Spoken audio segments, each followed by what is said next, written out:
everyone, and welcome to the annual Thinking Spatially Symposium, this year focused on Indigenous Data Sovereignty. My name is Carolina Maranon-Cobos, and I am Program Manager for the Institute for Advanced Study. For those of you joining us online, I'm a light-skinned woman with black curly hair, wearing a black blazer and a white top. I like to begin by acknowledging that I'm speaking from the lands of Dakota people, and that the University of Minnesota was not only built on unceded Dakota land, but built with the proceeds from selling thousands of acres of Dakota and Anishinaabe land. We are past the time for land acknowledgements. The University of Minnesota and its leadership must hold itself accountable for its active role in the erasure, genocide, and dispossession of Indigenous peoples. The Institute for Advanced Study and today's event partners strongly support the demands of the Truth Project and those of the Departments of American Indian Studies at the University of Minnesota, Twin Cities, and Duluth. Copies of these demands are available there and outside of the room. We will continue to do our part to bring these demands to fruition through programs like this, our daily work, and advocacy. The IAS is also committed to denouncing state-sponsored violence and racism. We also stand in solidarity with the families and loved ones of Dante Wright, George Floyd, Jamar Clark, Philando Castile, among all the others who have been killed by police violence in Minnesota. As a product of colonization and belonging to marginalized Indigenous and Afro-Latin communities myself, and as someone who benefits from the joys of living in this beautiful land, I urge you all to commit to a world in which we can all truly uplift, respect, and care for all Indigenous families, displaced community members, and marginalized neighbors. Before I introduce today's event, I want to offer a few technical instructions. We will be using an app called Slido to facilitate Q&A following our panel conversation. You can submit questions through that anytime. Please use your smartphone or browser and either scan the QR code that will show up on your screen and on Zoom if you are there, or go to slido.com and enter the code MAPS. Please know that we do anticipate receiving many more questions than we have time to respond. So for us to be able to get through as many as we can, we will probably and occasionally combine some of those questions. Before you leave today, we would appreciate if you leave our feedback for us. We want to continue doing a good job for all of you through our audience survey. In-person attendees can send feedback via the Slido poll, and all of us joining us via Zoom will be prompted to submit your feedback when you exit the webinar. All right, now with our program, now in its 6th year, Thinking Spatially is presented by the Institute for Advanced Study, by the John R. Borchert Map Library, the University of Minnesota Libraries, Use Spatial, and now Mapping Prejudice. Thank you to all of our partners for your continued commitment and support for this program. This event has taken now many forms, but has always sought to emphasize the interdisciplinary approach to explore spatial contexts of our chosen themes. This year, we wanted to explore concepts of Indigenous data sovereignty. Across the university system in Minnesota, there are countless collaborations and people exploring issues of data ownership and access, many of whom are importantly challenging Western academic perspectives and assumptions about how spatial data might be collected, shared, and stored. Today, we will hear from 4 of them who will be very generously share their experience and work with us. To get us started, we are honored to welcome Sean Dorr, our moderator for the day. Sean Dorr is a member of the Martin clan and an enrolled citizen of the Mille Lacs Band of Ojibwe. He is 4th year PhD student in the Department of Computer Science and Engineering at the University of Minnesota Twin Cities, where he works out of the Interactive Visualization Lab. His mission is to enact tribal sovereignty, self-determination, and connection to Indigenous lifeways through the process of designing intergenerationally accessible computing solutions with and by Indigenous communities. Please help me give Sean a warm welcome.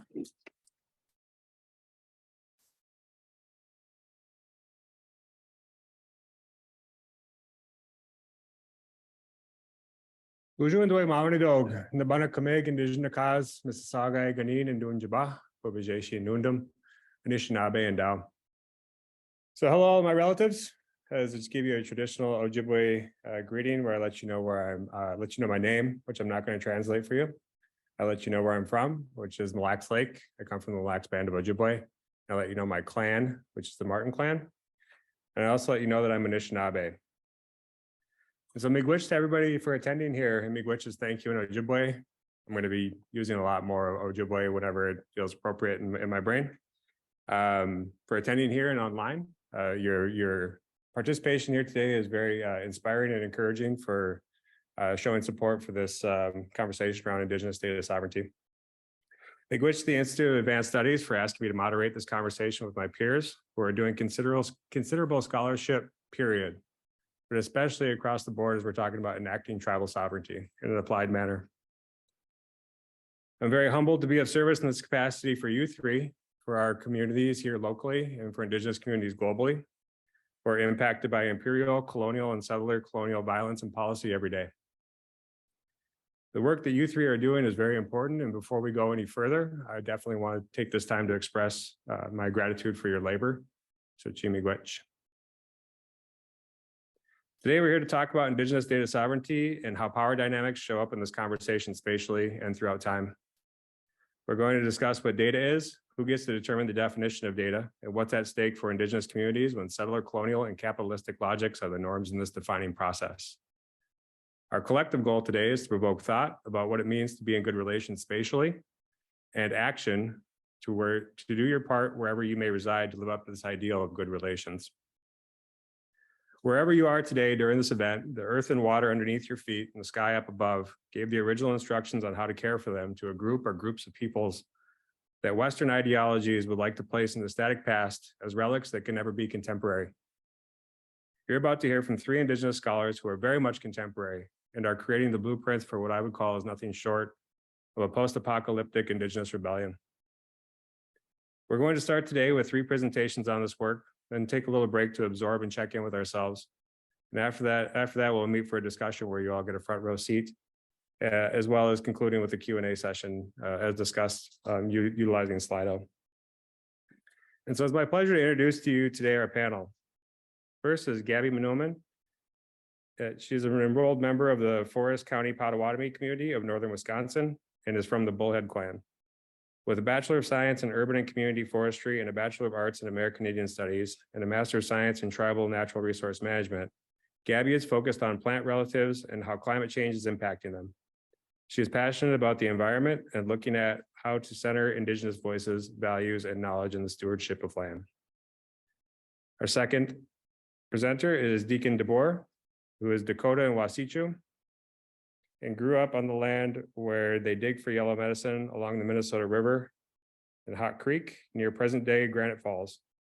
Deacon is a graduate student at the University of Minnesota in the Heritage Studies and Public History program, studying historical preservation and cultural resource management.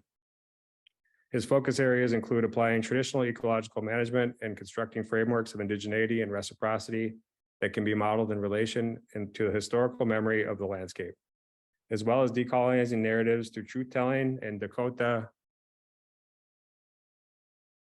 All right. I don't know how to say the last word in there, sorry. Yeah, there we go, miigwech.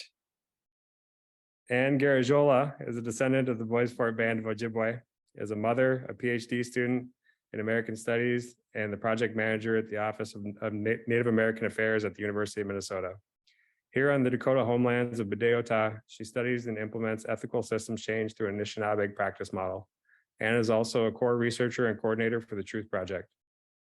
Through the examination of treaties, legislation, maps, archived communications, and ledgers, her research tells a story of how the founding regents drove a pattern of wealth transfer from Indigenous peoples to the institution and offers actionable steps towards justice. Anne's dissertation focuses on healing in the aftermath of irreparable harm through an analysis of reconciliation action plans. So to get us started, please help me give a warm welcome to Gabby Menomin.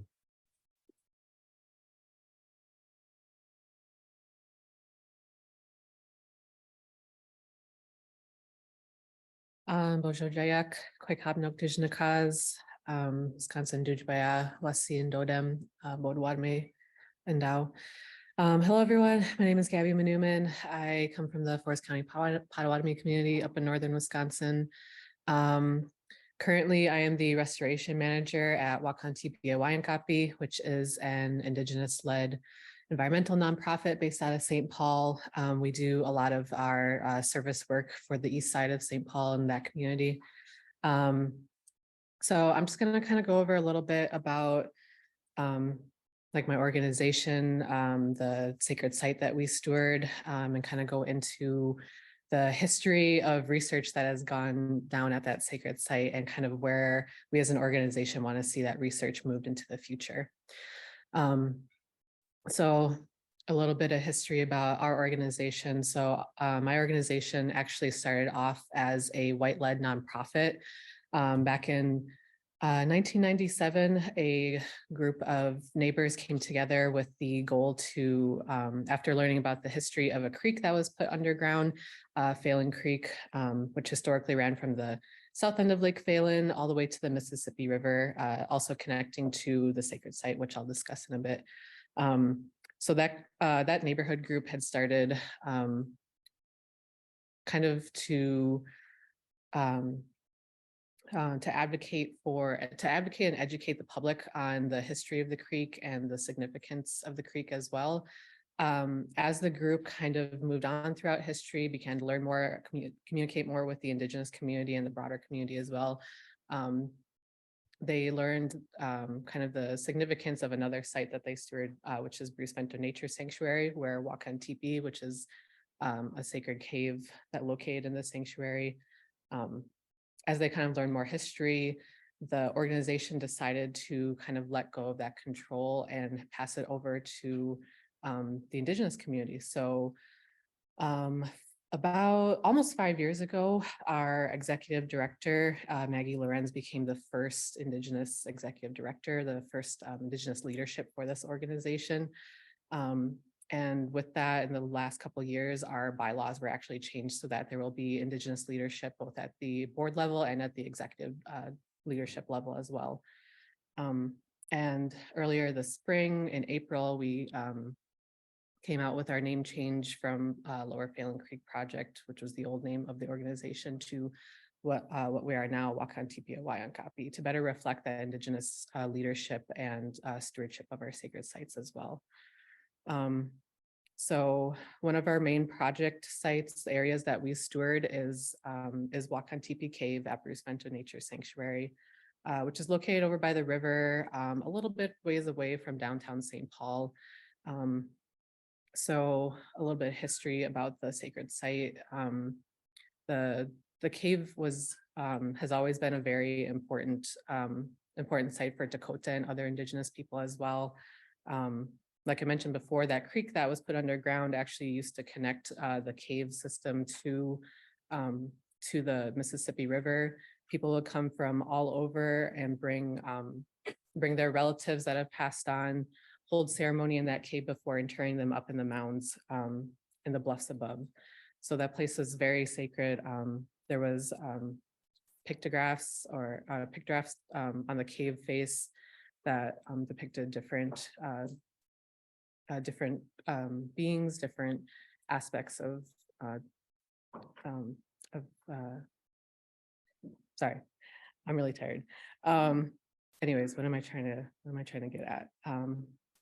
So the site was also an area for Indigenous people to convene, not only Dakota people, but other Indigenous people in the area, such as Iowa, Ho-Chunk, Ojibwe people as well as they came through the area. So with the introduction of settlers into the area, the site has really been desecrated throughout history. The railroad was put in right next to the cave. The cave face actually used to be a lot closer to the Mississippi River, but through intentional and unintentional damage to the cave, I've heard some stories about how the cave face was intentionally blown off to make way for the railroad, but also that St. Peter sandstone which makes up the bluffs along St. Paul and along the Mississippi River. That's a very fine sandstone, very susceptible to erosion. So paired with intentional blowing off of the cave face and with the railroad being so close, the cave face has sloughed off and moved further away from the Mississippi than it originally was, losing those pictographs on the cave walls as well. The site Bruce Bento Nature Sanctuary has also been used as an intentional dumping site by community members, by the city as well. It was an area where people would come and dump mattresses, appliances, garbage, things like that. With the rail yard also, it was used as an area to store some of the rail cars as well. And then it was also a site of chemical dumping as well. And a couple of years ago, there was actually an incident with a train derailment with the railroad that still runs along the sanctuary, where chemicals were actually spilled back into the sanctuary. So the site has really been desecrated intentionally throughout many decades. And so what our organization does is we've been working really hard to try to restore the natural habitat to that area. It's been a really, really long process, and just kind of seeing pictures of what it looked like before a lot of the major restoration, which started taking place around 4 years ago. The place has really changed quite a bit. Before, the area was overrun by a lot of invasive species such as buckthorn, garlic mustard, crown vetch, burdock, things like that. And now we have a lot more biodiversity on site, which is really great to see. It's a lot more robust of habitat. And that work wouldn't have been possible without community, without conversation with the Indigenous community as well, without our organization, with our Indigenous leadership coming in and taking stewardship of that land again. So the sanctuary that we work out of, the Bruce Bento Nature Sanctuary, it is a city-owned property as part of a regional park system. So that's kind of a hurdle that we've been having to deal with as an organization. In the past, the city has referred to our organization as volunteers instead of, active participant, active stewards of the land. So that's always something that's been kind of a roadblock in the work that we're doing. So yeah, that's a little bit of history of the site. Some of the research that has taken place on site, and this is research that has gone on long before I started working here.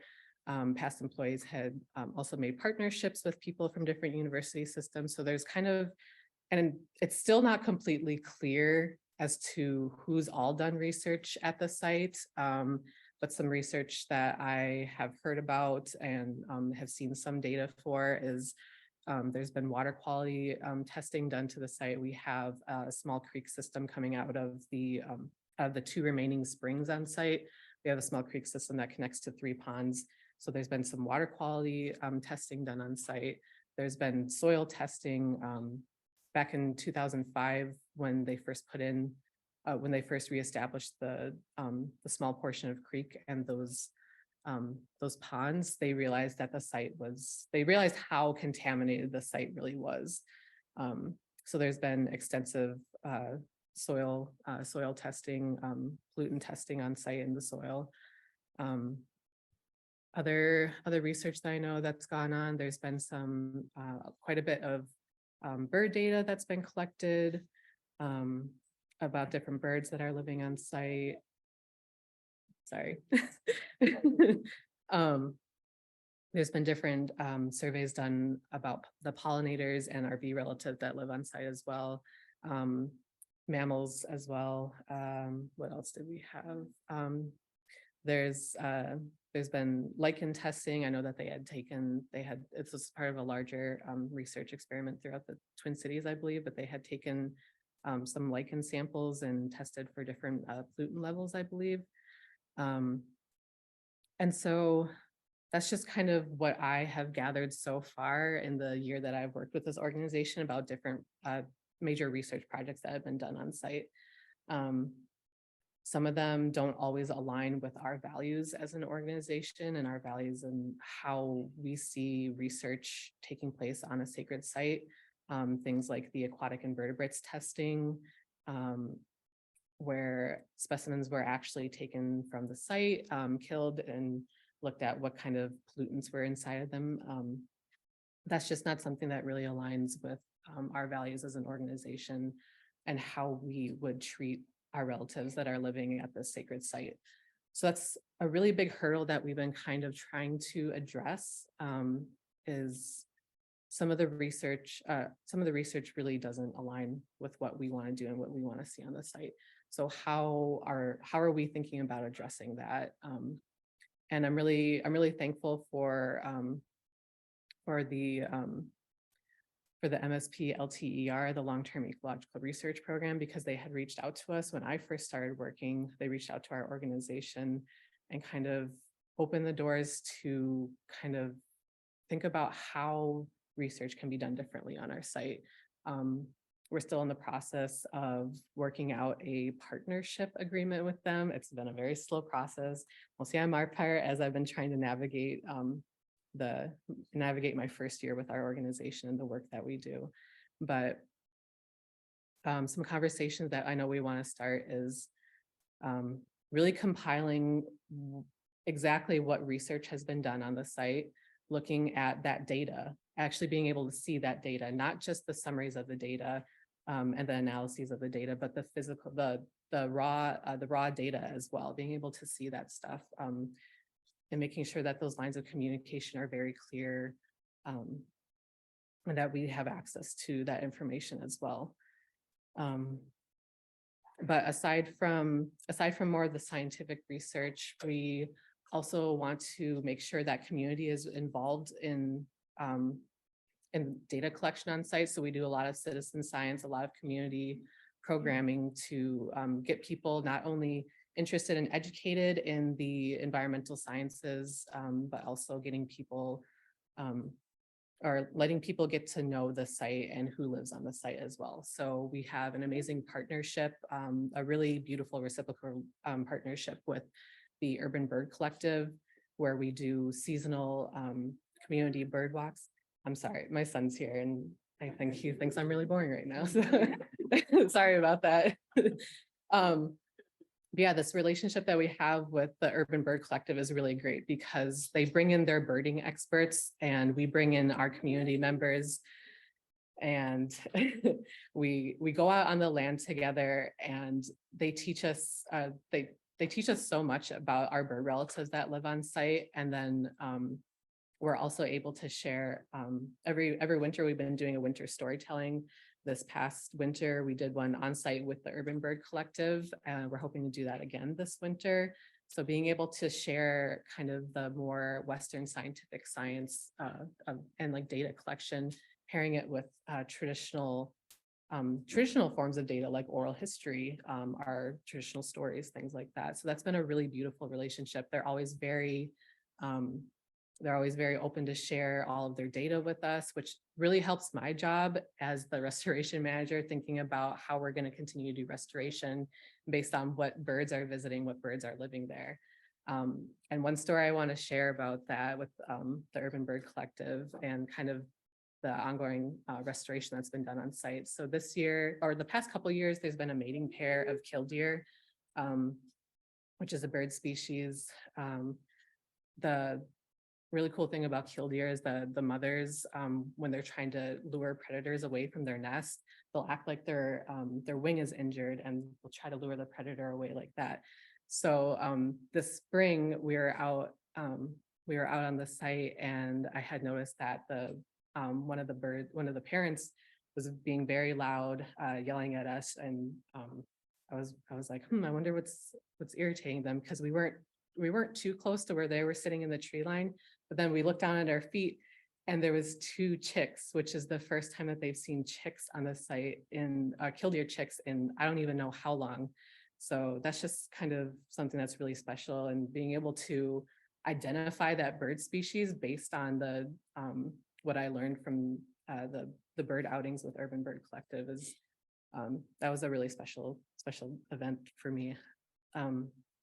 Some other ongoing research that that us as an organization has been able to kind of build relationships with other researchers. So we do some programming with the Bee Lab here at the U. They've come out in the past and done citizen science data collection on pollinators on the site. This summer we had our first youth program with 5 Indigenous youth, and the Bee Lab came out and did bee surveys with them. And one thing that me and our executive director really like about this relationship and the way that they do data collection is that it's more observational. They go out for a day for a certain time period.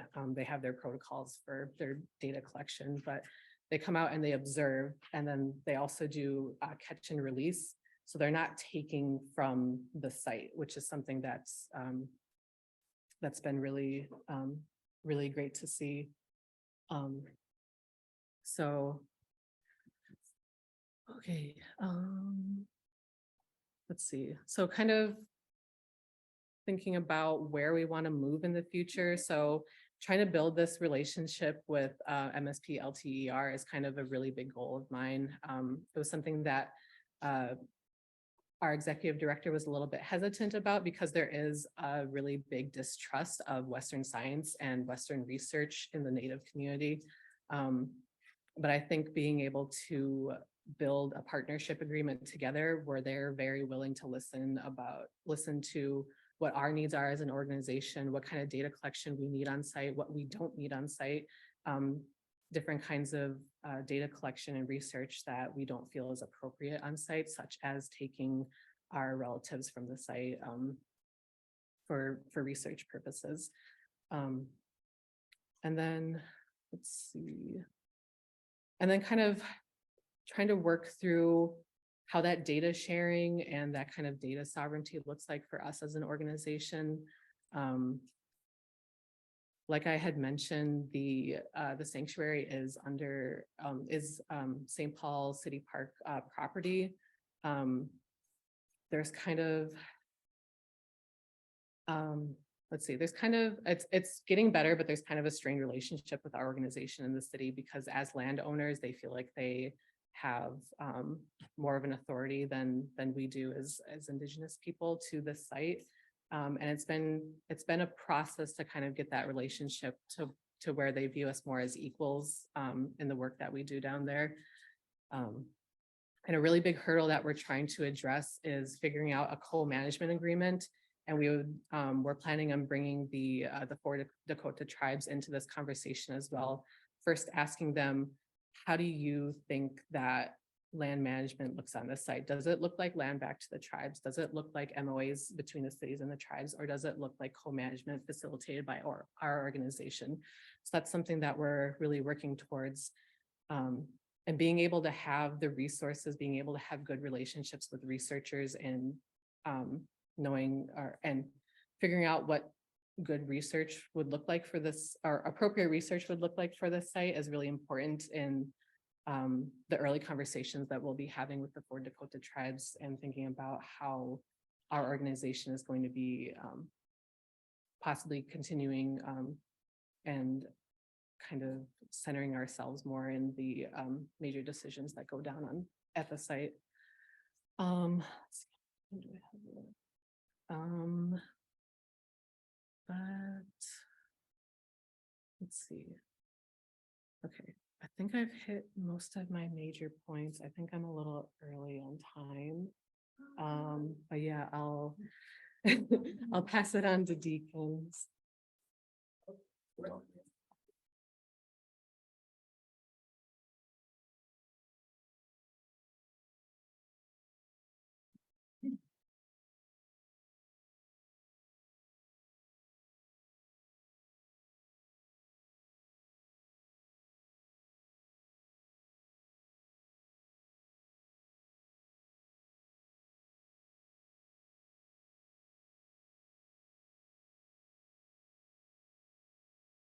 Awanyankapi. Chantewa stea na pe chiusapi. Deacon miedo. Mashichu deacon amakiapido. Dakota chaze budu heshni. Damakota gawa mashichu. Hoyate mitalakin sisituan ka Norwegian, ka French, ka Dutch, wicha kiapi. Rouillard ga Johnson tioshpai hemataha. Marshall otue ga Granite Falls otue hechia tahan wahi. Pejuta zizi kapi ga Marshall otue edi machache.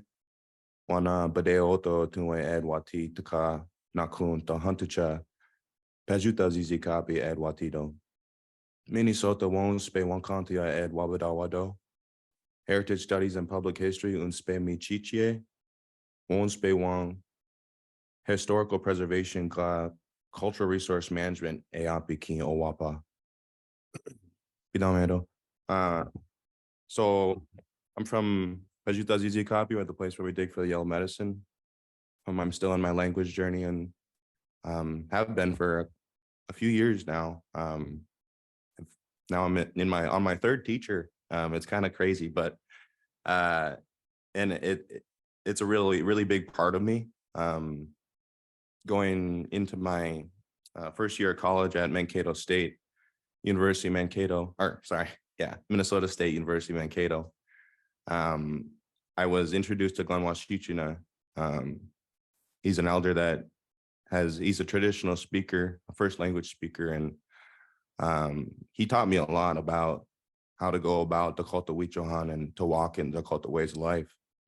And actually taking that up here to Minnesota, it reciprocates a lot into what I'm going to be talking about into this project, and really why I'm here.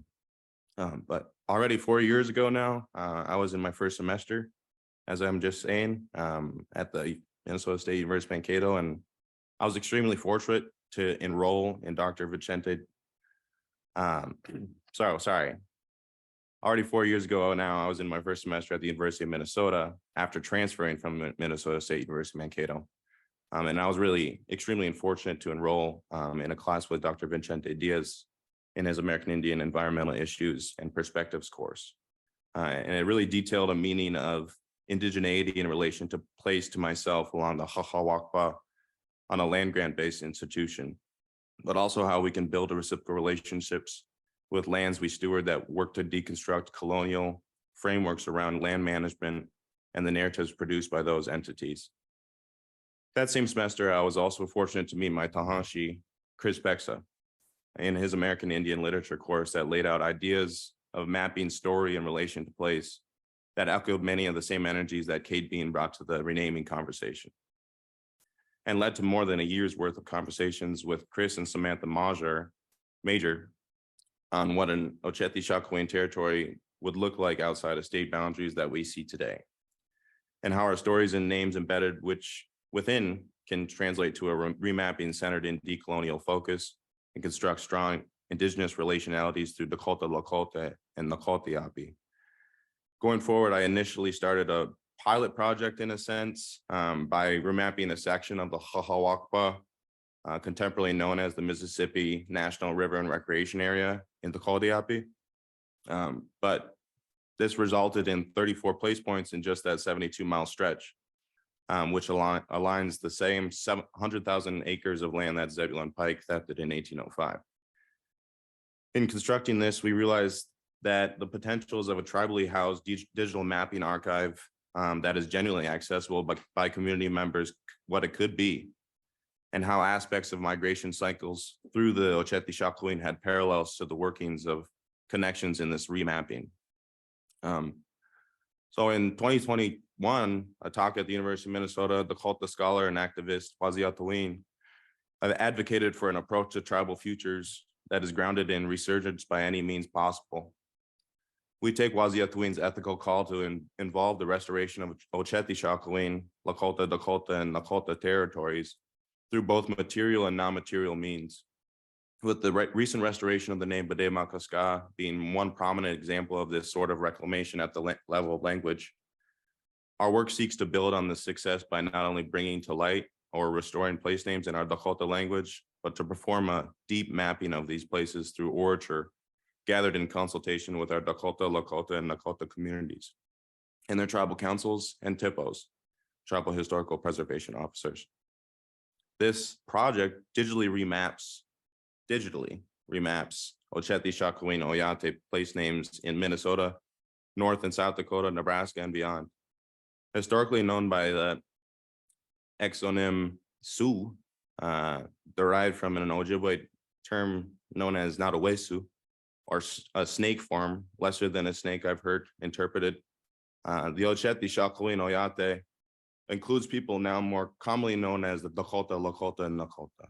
by centering on Chetishachwin or oral stories and histories as literary expressions of knowledge about culturally and historically significant sites.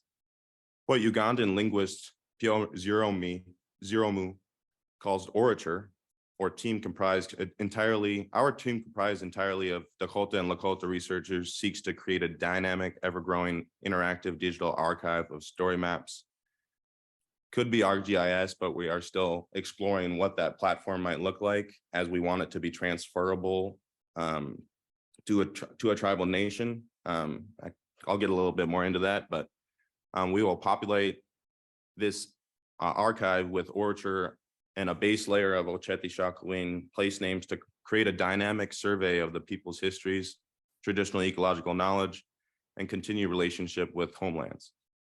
What drives this work then is not only that the recordings done in Dakodiapi and Lokoliapi and Nokotiapi would be invaluable resources for our language learners and revitalization of these critically endangered languages. More using story maps allows us to represent Oceti-Sakowin understandings of human and other than human relationships through engaging audio and video promises to unsettle familiar settler colonial parameters of the mapping form. Centering in instead mapping practices that are inextricably tied to Indigenous language, story, and storytelling. This aspect of the project is heavily tied to data sovereignty.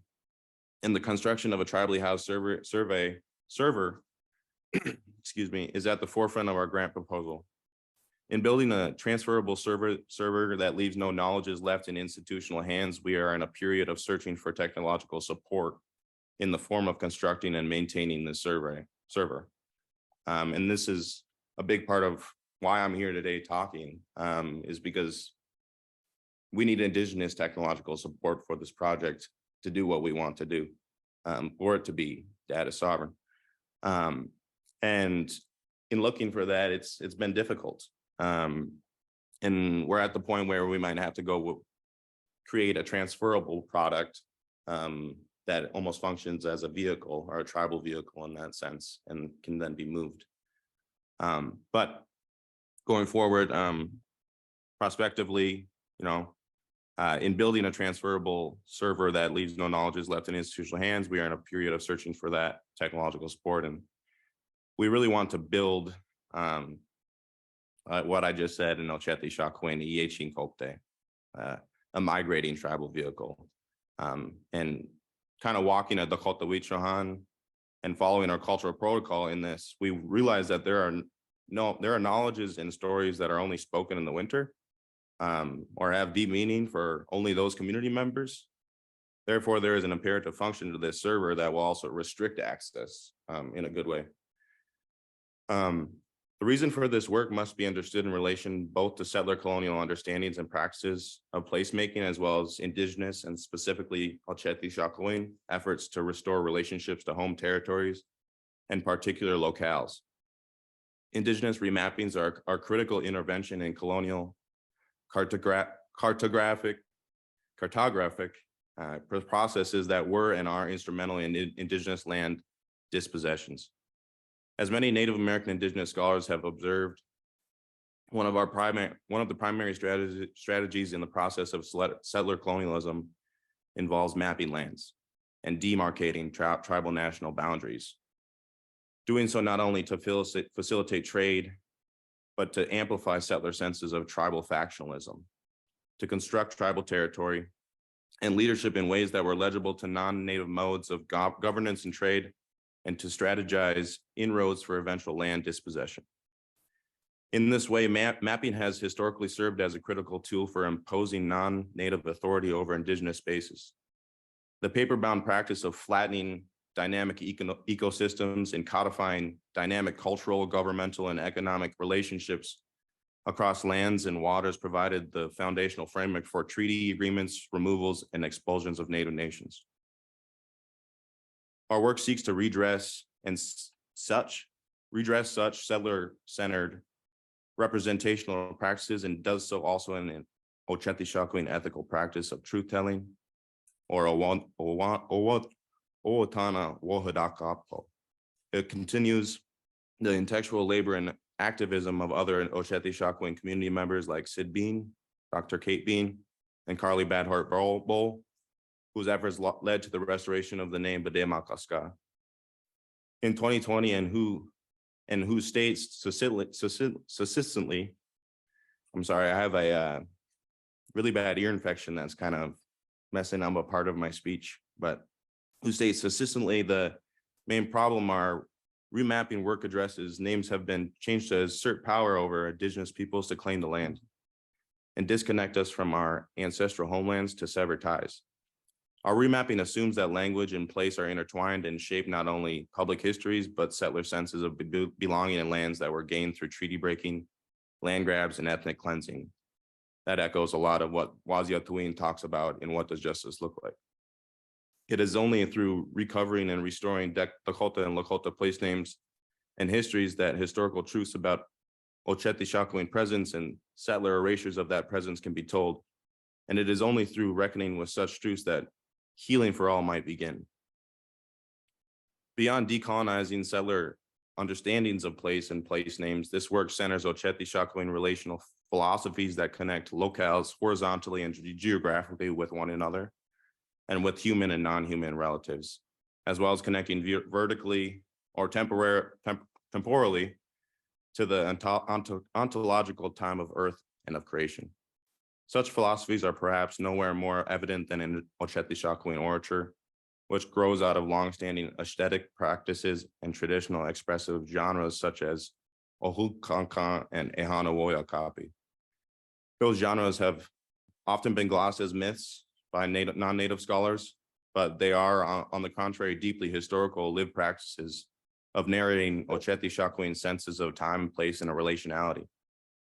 Emphasizing three-dimensional space and topography through orature's unique merging of image, sound, and story allows us to layer storytelling, voice, language, video traveling across Oceti Shakopee locales. In doing so, this work draws on the works of Native American and decolonial remapping projects. From Mishwana Goman's work, Mark My Words, which centers the reimagined geography in Native women's writing, to Lisa Brooks' book and companion website, Dakota Good House's Makoche Wash Day Map, and the virtual mapping project and canoe revitalization work of Dr. Vicente Diaz. We draw on global Native American and Indigenous studies frameworks for remapping and reimagining the Indigenous and settler colonial landscape in the 21st century. One of the most important goals for enacting a decolonial proxy is to create meaningful partnerships with Oceti Shakopee tribal communities through ongoing consultation with tribal partners over the 3 years of this project.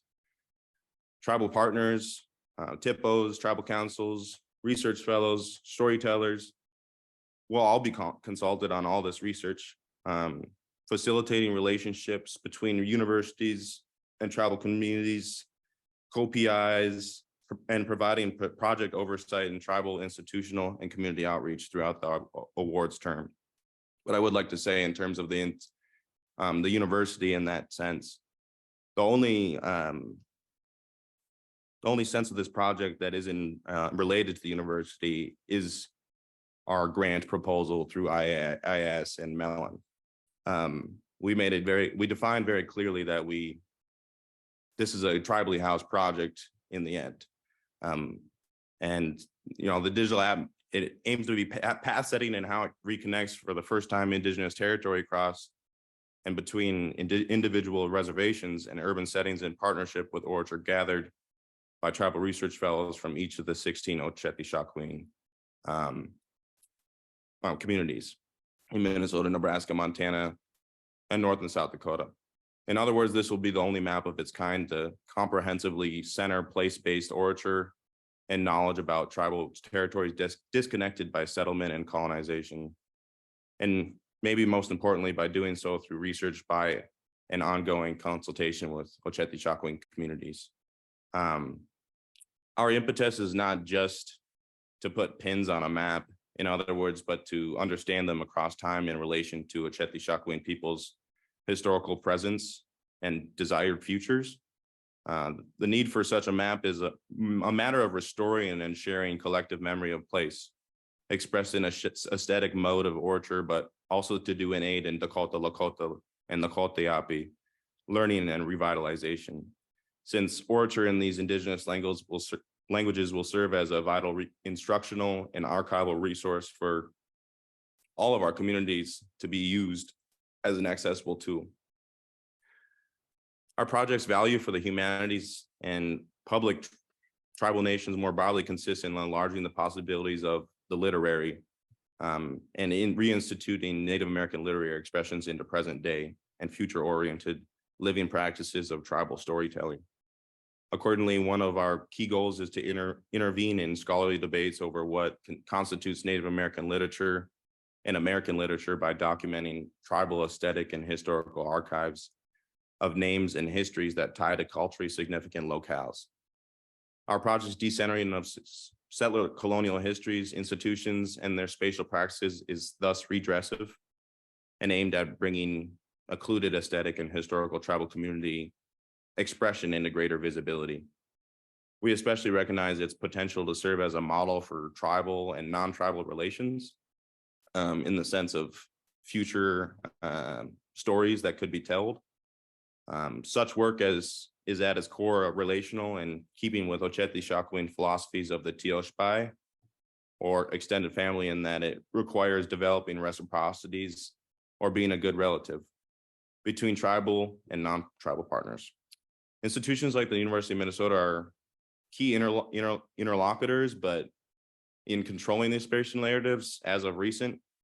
But this project aims to really redress that narrative. And currently we are in a phase of reaching out to tribal research fellows and TIPOs about the general details of this project and what is entailed with the scope of it.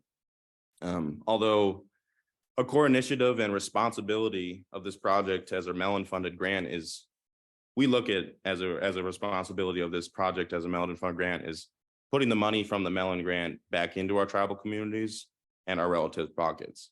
So we will assess the contribution of our work through continual collaboration with these tribal nations, the 16, and through 2 retrospective knowledge sharing events in terms of tribal collaboration. We will be able to assess in real time through input from tribal elders, TIPOs, councils, and community members, and also our tribal research fellows, which story map form we want to take place, and the content which would be most desirable from their perspectives. And our knowledge sharing events will also allow us to, like today in a sense, to assess the overall successes and shortcomings of our collaborative work. As we are very much in the beginnings of this, today is great for suggestions and feedback in terms of what we can do to collaborate on going forward. As we have hired, in a sense, some tribal research fellows, but that's where we are, is just reaching out and letting people know about what this project could entail and where it could go. So Wana, now as a graduate research assistant, me on this project, my mind is still kind of lighting up with multifaceted possibilities of this digital archive, like the prospect of incorporating virtual reality capabilities to support the historical memory of the landscape within the remapping. I can imagine a class of students like in Sisituan, just like putting on their VR goggles and virtually hopping into a wata or a dugout canoe and being able to visit and listen to the language in relation to a place like Witatarka or Wakan Tipi. I think that would be really cool, almost like a field trip in a sense. The workings of this project, though, they're really dynamic, and the final products are still growing out of this consultation. So I think I will kind of leave the rest up for the panel. This is a QR code to our website. It's very non-robust. I'm not a great website designer, so that's a bit of the technological support aspect that we are working on, is all of that. So yeah, thank you. Pidame Edo.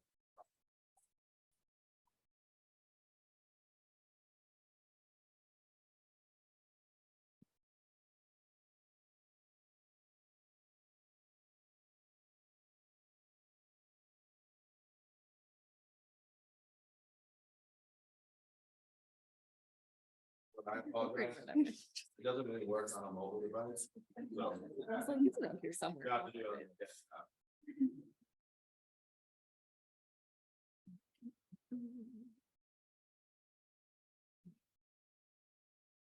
Let's see how many simultaneous users they can handle.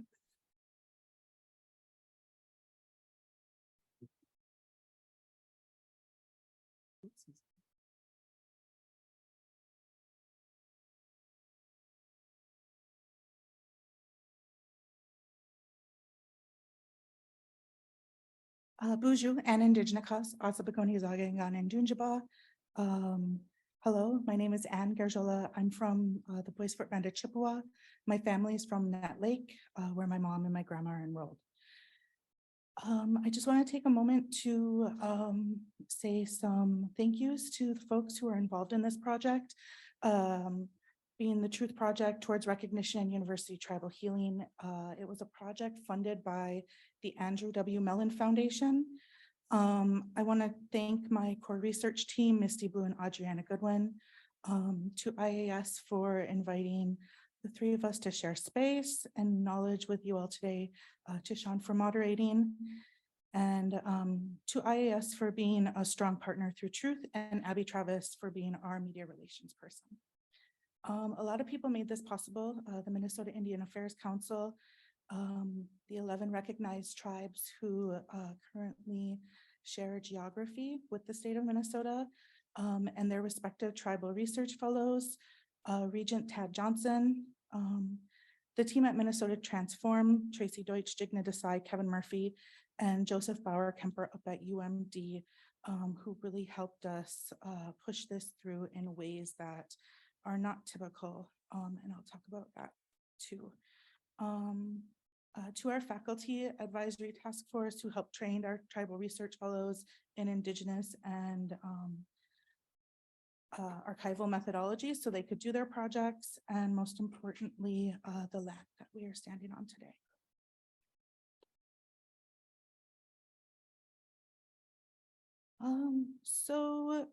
The Truth Project, which again stands for Towards Recognition and University Tribal Healing, is a Native-led, Native-organized, community-driven research project that offers multiple recommendations for how the university and the university community can be better relatives with Indigenous peoples.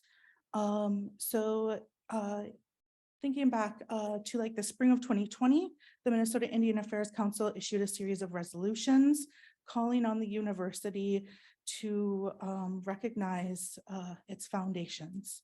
And so our project really sought to center Indigenous voices and Indigenous methodologies and uplift them over Western epistemologies.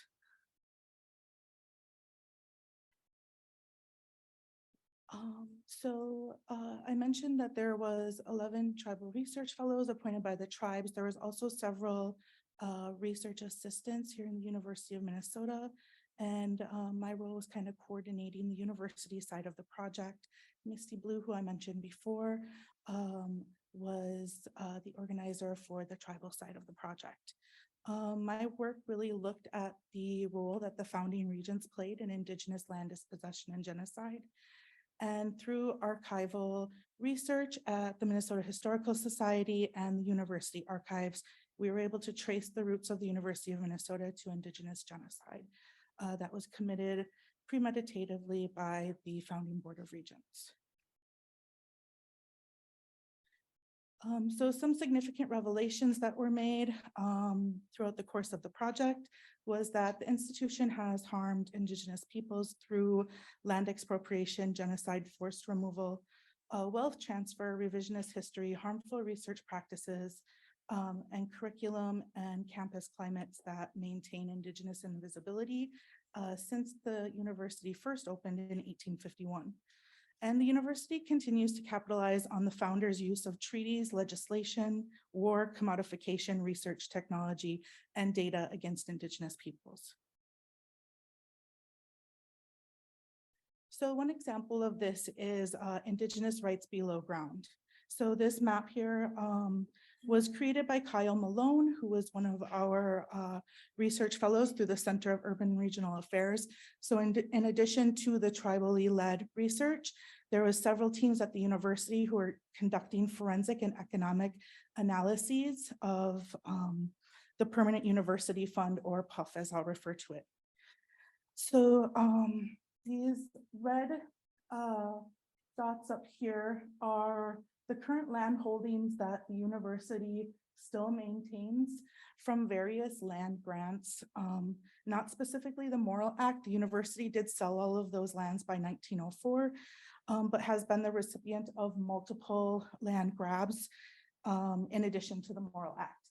So these red dots signify largely mineral holdings that are held, leased, primarily iron and taconite, subterranean mineral rights on lands that are part of the Permanent University Fund. These lands have accrued over $192 million in revenue that's not adjusted for inflation since 1891. Nearly 170 million of that has been deposited into the Permanent University Fund. The difference being for the amount that was paid to the Minnesota DNR for managing the lands.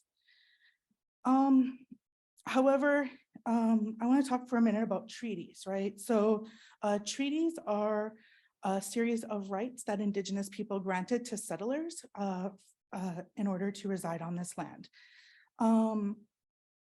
I'd like to talk for a minute about the 1837 Pine Treaty with the Chippewa.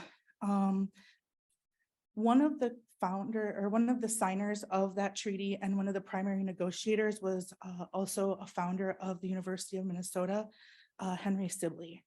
And the university has benefited and will in perpetuity, according to legislation, from this. And so the founders of the university kind of used this insider knowledge that they had through making these relationships, if we want to call them that, with Indigenous peoples. And then over time, they leveraged that time and again against tribal nations as they kind of identified and cherry-picked which plots of land they were going to ask the federal government for based on how much money they could make, what they could commodify on that parcel of land. The university, as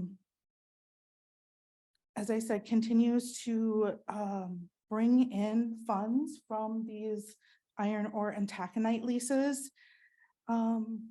And the state didn't start to reserve those mineral rights until around 1888, 1889. And this implies that they thought that these rights belonged to someone else prior to this. So if we look at that Pine Treaty in 1837, we can begin to start to really think about what Indigenous peoples at the time thought about the land above and below ground. And so this is a quote from treaty negotiations with Ojibwe leaders. It says, "I will sell him," him referring to the US president, "the pine timber as he requests me to, from the usual height of cutting a tree down and upwards to the top is what I sell you. I reserve the root of the tree.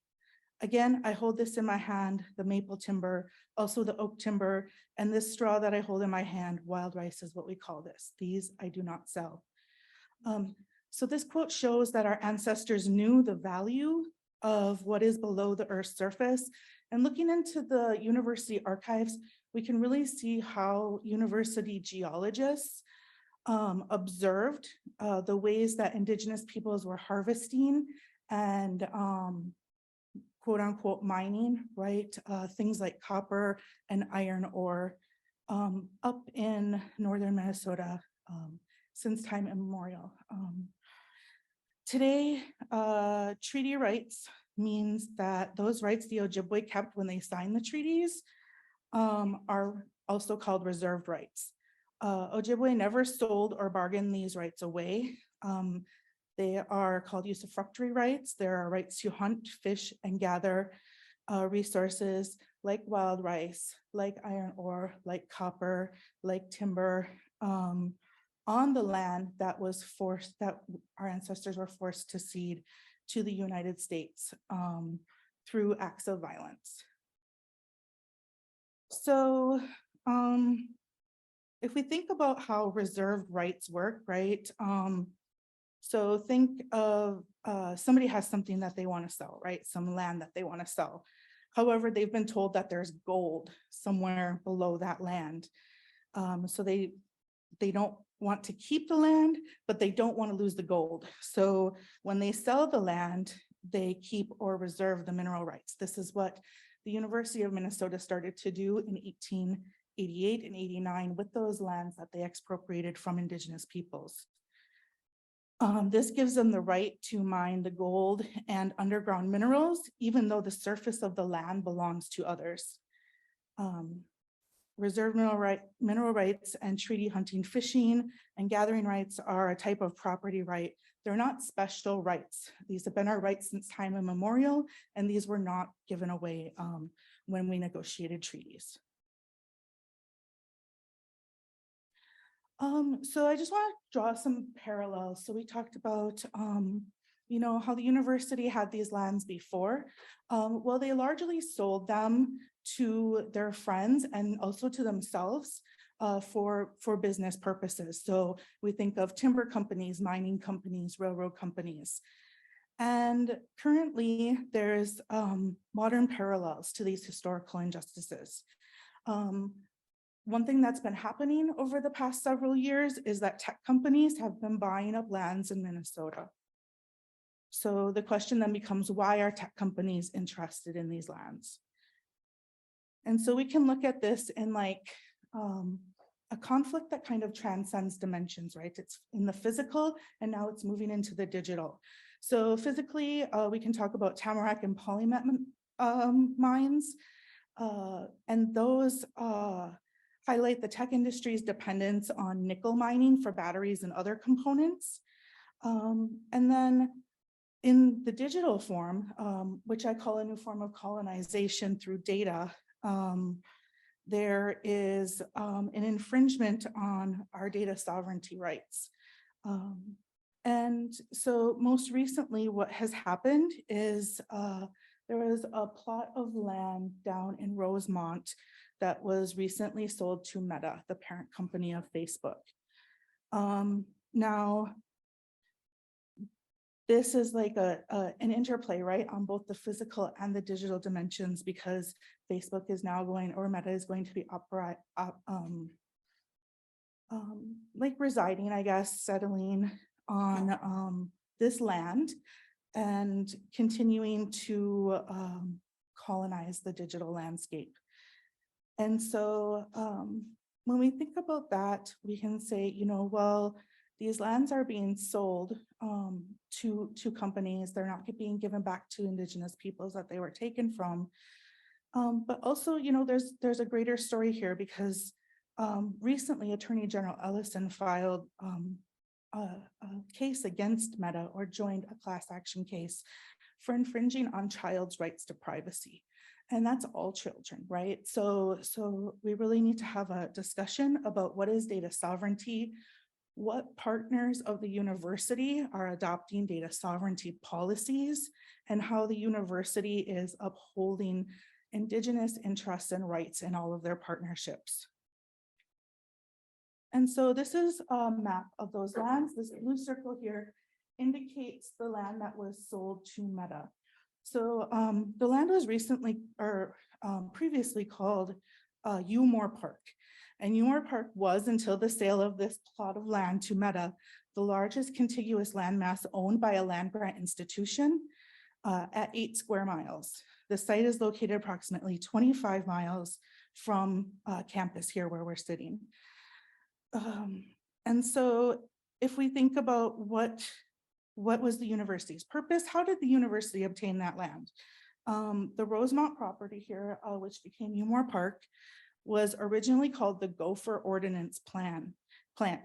It was constructed during World War II as an ammunitions depot, and the university acquired it through a quitclaims deed of the United States federal government in 1947. And this was through the War Assets Administration. So this is land that the Department of War obtained shortly after the Dakota conflict and continued to hold until the university received another land grab from the federal government, which was this 8 square miles.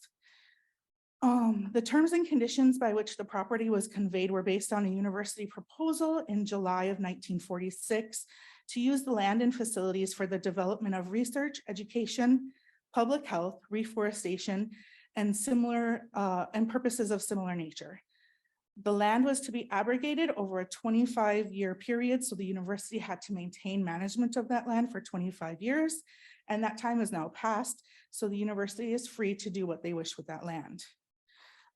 Based on the original negotiations, the property was developed into 2 research areas: the agricultural experiment station located on the western third of the property, and the Rosemont Research Center, which occupies the eastern 2/3 of the site. Shortly after obtaining this plot of land, the Board of Regents had to decide what they were going to do with the land, what was going to be their plan for it. And so this sale of this land to Meta is kind of the culmination of a 30-year master plan developed by the Board of Regents. The 254-page master plan is available in the university archives. And it's a plan for a state-of-the-art sustainable living and learning community grounded on the following values: land stewardship, legacy, return on interest to finance the university's mission in perpetuity, and economic development. So while the board is not creating new mechanisms for land grabs and anti-Indigenous land expropriation, they are reproducing these past harms in their present decisions. And so that brings us to this concept of data sovereignty, right? So data sovereignty is defined as the inherent right of Indigenous tribes to collect, store, manage, apply, and disseminate their own data. And that's derived from tribes' inherent rights to govern their people's lands and resources. And this, presents a stark contrast between who currently has rights to data versus the rights of Indigenous people. Historical infringements on data have happened since the inception of the university in 1851. There's been problematic past research that has been conducted on Indigenous communities, not with or for them. And these previous methods included things like eugenics research, medical experimentation, experiments on our tree relatives, building dams that really reconfigured the landscape as our ancestors knew it. So this is a picture here of them building the archives under the Anderson Library. And so they kind of tunneled down into the bedrock of the river, and the archives go under there. And it's several football fields long. And this is where we collected our data from.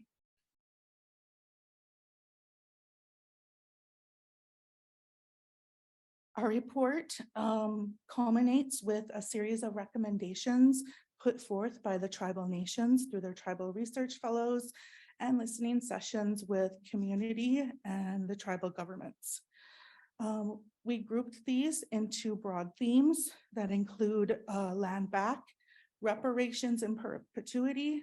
As I stated before, that PUF, that permanent university fund, will continue to accrue revenue in perpetuity per the Moral Act. And so we are also calling for whatever redress the university does to also be committed to being perpetual. De-streaming the PUF, for the permanent university fund. There's multiple pools and trust funds that belong to the state that the university has access to and that make up the PUF. And we request that the university would de-stream one of those and create a new pool of money that's overseen by Indigenous peoples that would then put that money back into our communities.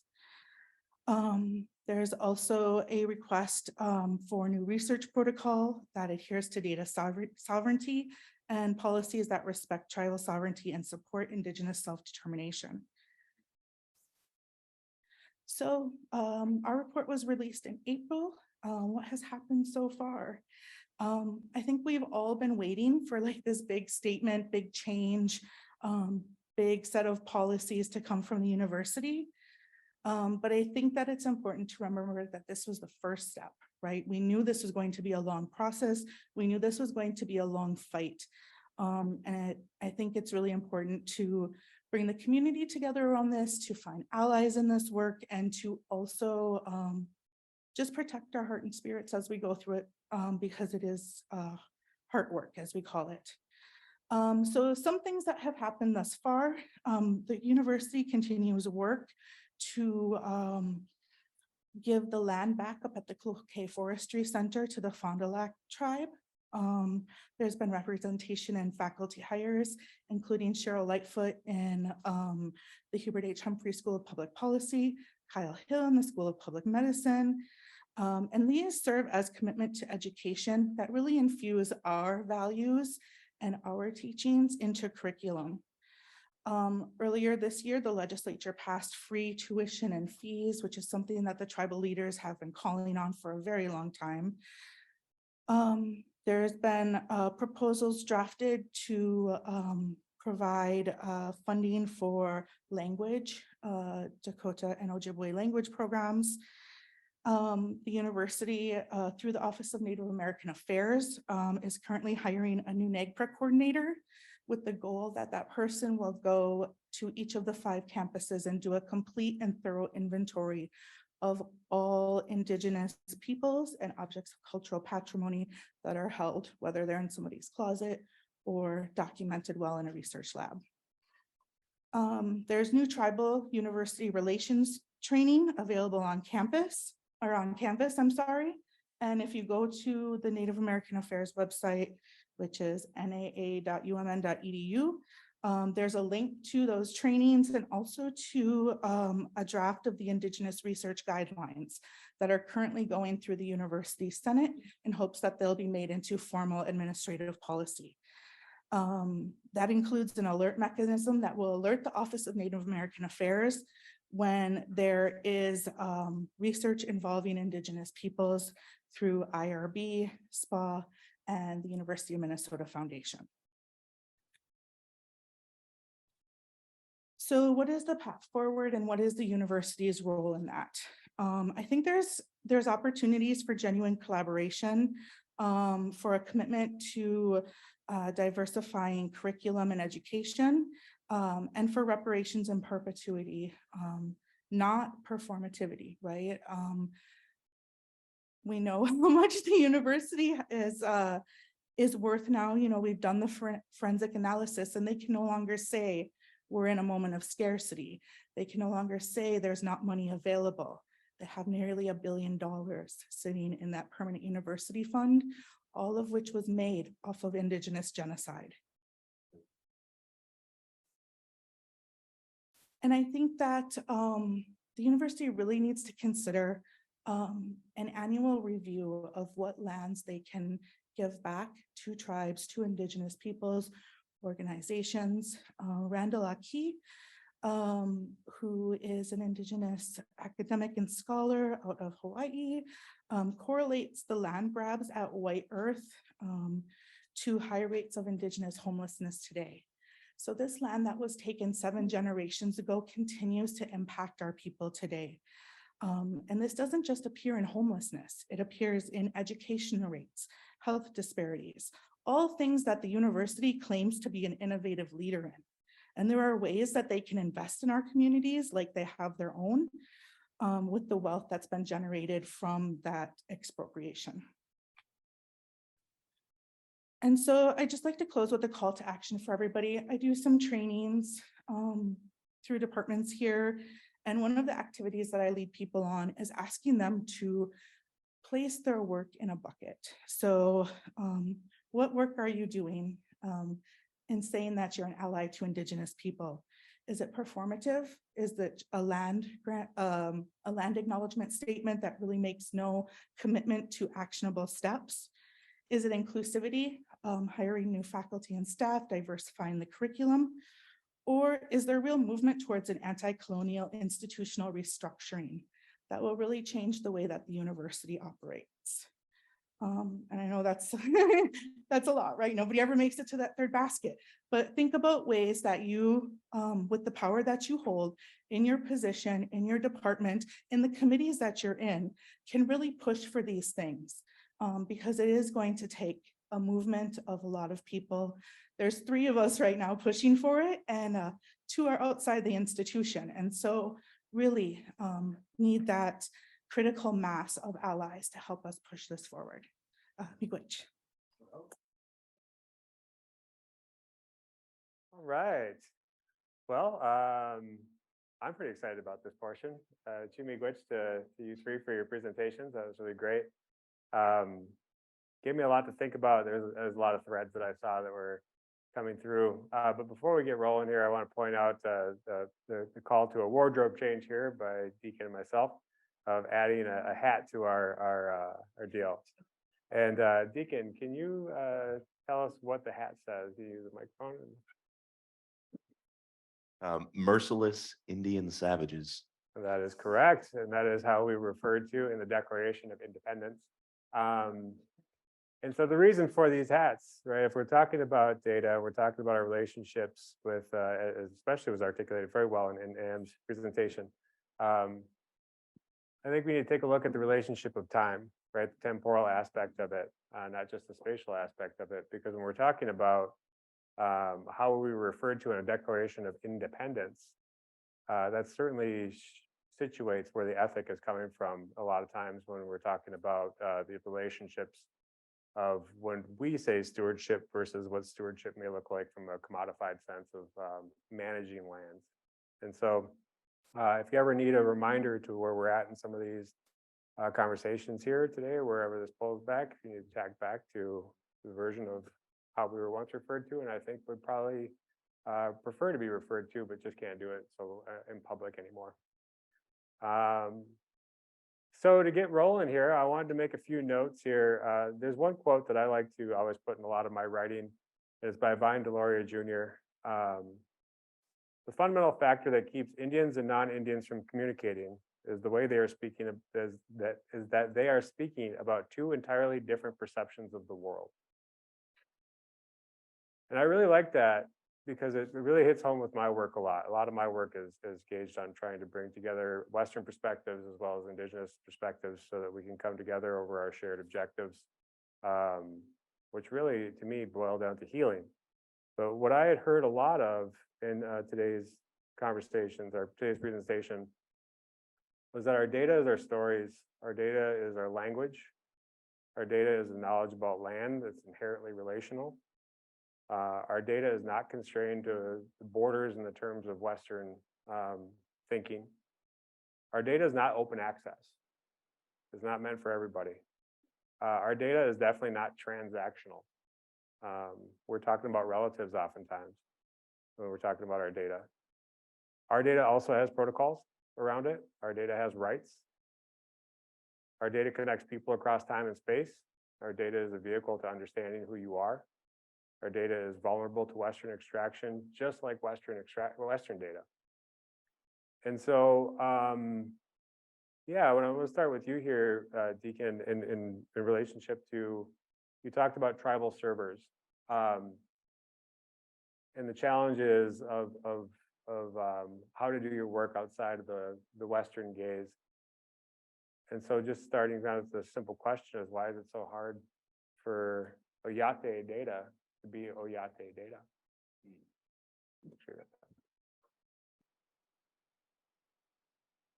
Well, right from the get-go, when you think about the stories and knowledge holders that we have in our communities that are telling these stories, a lot of them are real personal, and they connect to a certain place.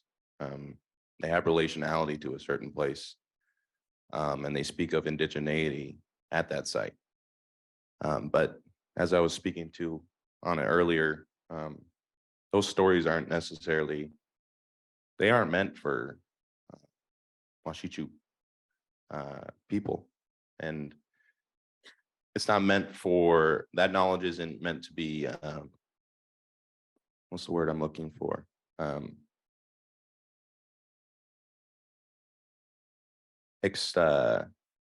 Expropriated and turned non-spiritual in that sense. There is a spirituality to these stories that gets lost from a Western gaze and a Western perspective when it's translated. It's like when the Potawatomi was translated into a Roman orthography, that started a line of assimilation. So in terms of story and Oyate data, or what we're looking at here, they can't be translated. Excellent. And when I think about the political authority about boundaries, and when I think of tribal servers, and for as much as our data not being a really spatially combined thing when we're talking about our relatives over space, like when I looked at what you were talking when you brought up the areas that were defined as the land grant institution, and so the boundaries that were placed on that is an ownership model. If we look at this from a Western perspective, and saying that we own the rights to our relatives, right? And so we are confined as Indigenous peoples here to our reservations, to wherever the treaties are. So within those boundaries, though, does come political authority. And when I think about housing, the definition that you had of housing tribal data, can you think of or share with any aspects of your work where we have utilized the boundaries in which we are in to enact data sovereignty? So thinking specifically of like tribal servers or something like that, or ways in which the tribal partners have asserted their data sovereignty. Yeah, I think that just throughout the Truth Project, one of the most important things to us, and which was written into our contracts with the tribes, with MIAC, and our MOUs with the Tribal Research Fellows, was really different at the time from how data is typically managed in the university. And so we wanted to ensure that all data collected by the Tribal Research Fellows remained with their tribes, right? And typically research is put into a repository, other people are able to build upon it, access that.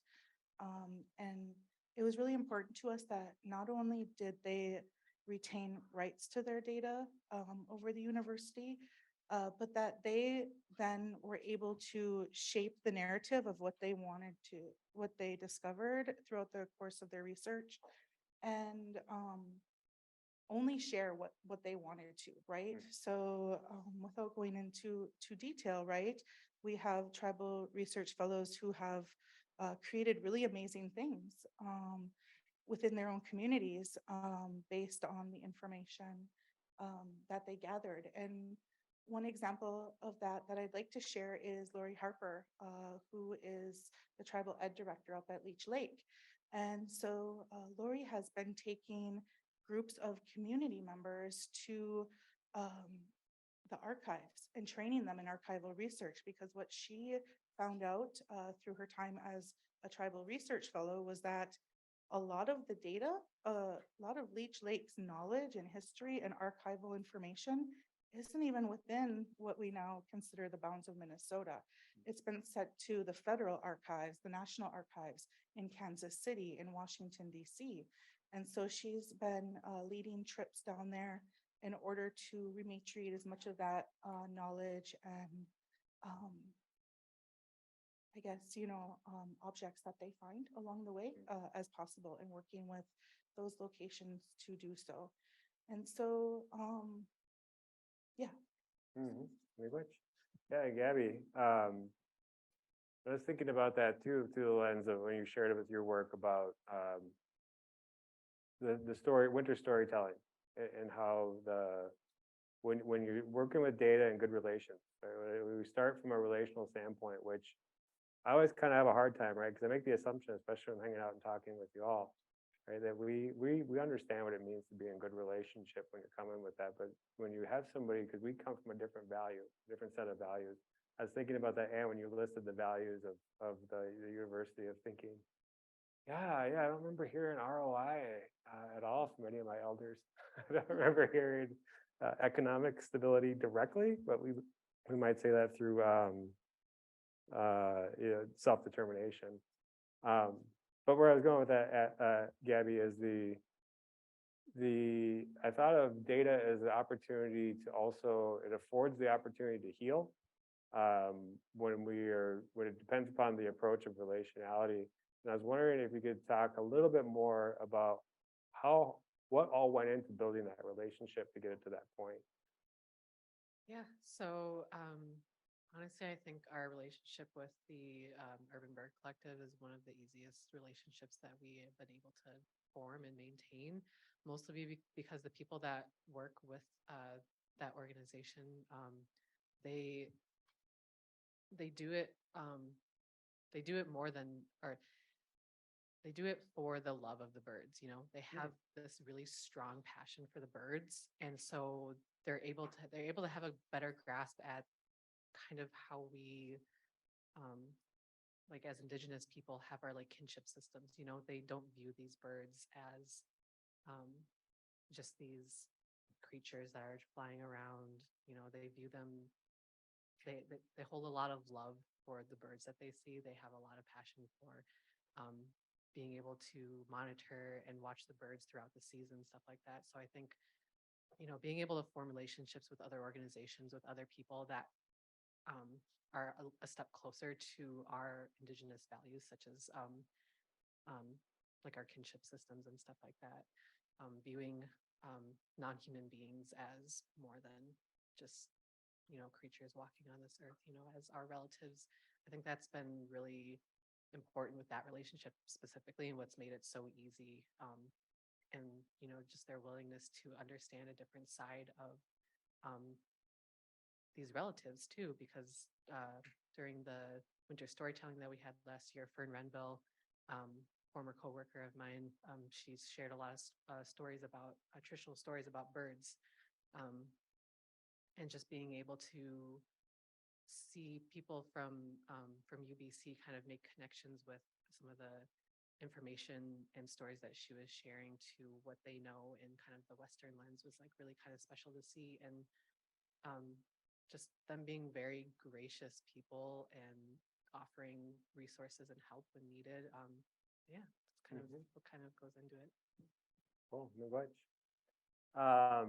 Another thing that really jumped out to me was that names matter, right? All the way across the board, names matter. We're doing renaming, or even through the organization, the renaming of the organization. Merciless Indian savages, how are you referred to? That really asserts a power dynamic.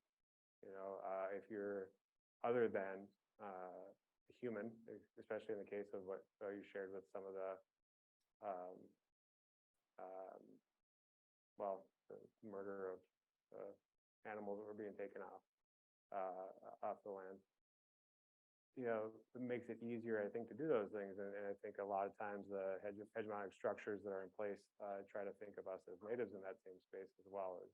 Well, we can just other them, and then we'll go ahead and roll them over. And so the power dynamics that are in place there around naming really stood out to me with your work, Deacon. Can you elaborate a little bit more about just why names matter? And also, I do want to point out too, I just realized it's the first time I've hung out with you three, like sitting kind of like this, and we haven't just had like an organic deal. So if you want to jump in, just give the, you know, pass the mic. Yeah, let me know what y'all think about this concept in the sense of spiritual pollution. I think when a name or when a site goes under the transformation to a colonial name, it loses that entity of spirituality as well, to the historical memory of the landscape. And when you think about renaming, specifically like Bade Makaska, look at what's happened there in the past 3 years. Around the lake in specific, in terms of content and interpretation. That's really powerful for us, the Kalta people, to go there, and I think non-Indians too, to experience Minnesota culture and some of those perspectives. That's really important. So I think there is a spiritual pollution that is encompassing sites that get transformed by colonial entities. That's why renaming is important to me. So. Along those lines, let me make sure I have this right. Tioshpai? Tioshpai? And that is being good relations, right? It's actually extended family. Extended family, right. And so, I think of a naming ceremony. It's not like when I say my name in my introduction, that there was a process that went through for that name to come into the world. It wasn't just oh, hey, sorry, Ma, Dad, you're Sean. There's a little bit more that went into that. And when I think about the naming of places and what they do for us as Indigenous folks who get to know when you can see yourself in that and get to understand where that name came from, I think that is very powerful. And I think that is a good, very critical first step in developing the version of extended family, of looking at how we can come together on this. That makes me think about a lot of like what you talk about, Anne, in your work, just the fundamental breakdown. Right? Every time I've heard this work a few times, more than a few times, and every time I'm still just taken aback so much at the commodification, the extraction orientation, and where that value comes from. And the only thing that I can think of is what we as Anishinaabe refer to, and I never really say their names, but they start with W and they're the cannibals. And so, yeah, I mean, there's this breakdown where I end up having a lot of anger and a lot of, at the same time, just a lot of sadness and almost pity and empathy in my heart for just that level of ethic or lack of ethic. And so what I wanted to talk a little bit about, there's a little big tee up there for you, is this space of what you talked about with digital data sovereignty or digital colonization. I thought that was really profound wording. And it made me think of, when it comes to meta and child privacy, that there really seems to be a lack of ethic. But then on the flip side of that, maybe that's just the reinforcement of the value system in which that particular structure of people is being reinforced. Can you share a little bit more about your thoughts around what's going on with meta and digital data sovereignty? That was a very profound framing that you had. Yeah, I think just in general, there's a lack of knowledge, right, around data sovereignty, what it is, how to create policies around it. And we can talk about it, and we can debate about it all day, but until those policies are in place, there's not really going to be any protections. And so I think about the overarching goal of the university, right? And it was really written in those values for the Umore Park site, right? That ROI and economic development for the perpetuity of the institution are the leading values, right? So commodification, this is a value system that's founded in capitalism, which really is quite the opposite of where a lot of Indigenous values come from, right? And so there's no protections really currently in tech, in big tech, in accessing these large swaths of data, just like back in the 1800s, accessing these large swaths of land, which was really, right, our server, where our ancestors kept their knowledge, their data, and kept going back to that and visiting that again and again. And the university is just one entity, right? That was at play in creating that kind of rupture, right? Of that knowledge system. And so, you know, you had asked Gabby about healing, and I started to think, you know, well, throughout the Truth Project, it was really difficult, right, for our researchers, because we know, right, we know the general concept, you know, that the land was taken, people were removed, people died, but to see the commitment on behalf of the founders of the institution to enact policies of genocide on a daily basis, really to read their correspondence between one another and to make plans for it was a completely different level. And a lot of our researchers experienced secondary trauma. And so we had to go back to Minnesota Transform and tell them, you know, we can't continue the way that we are, you know, and thinking about that spiritual pollution, what we came up with was Minnesota Transform agreed to give us more funding. The Mellon Foundation said, yes, you can spend this funding to create a fund that will pay for not only counseling services by Native counselors for the research fellows, but will also provide funding for an elder spiritual leader. So Lemoyne Lapointe was our spiritual advisor for the project and really helped us understand some of this because he had done a lot of the same work previously at sacred sites. And so that was really invaluable, right? And not something that you're going to find on a server somewhere, right? And so if we're thinking about, you know, this rupture, you know, and data as something to heal, right? Data can be like the stitches, but there's always going to be a scar there.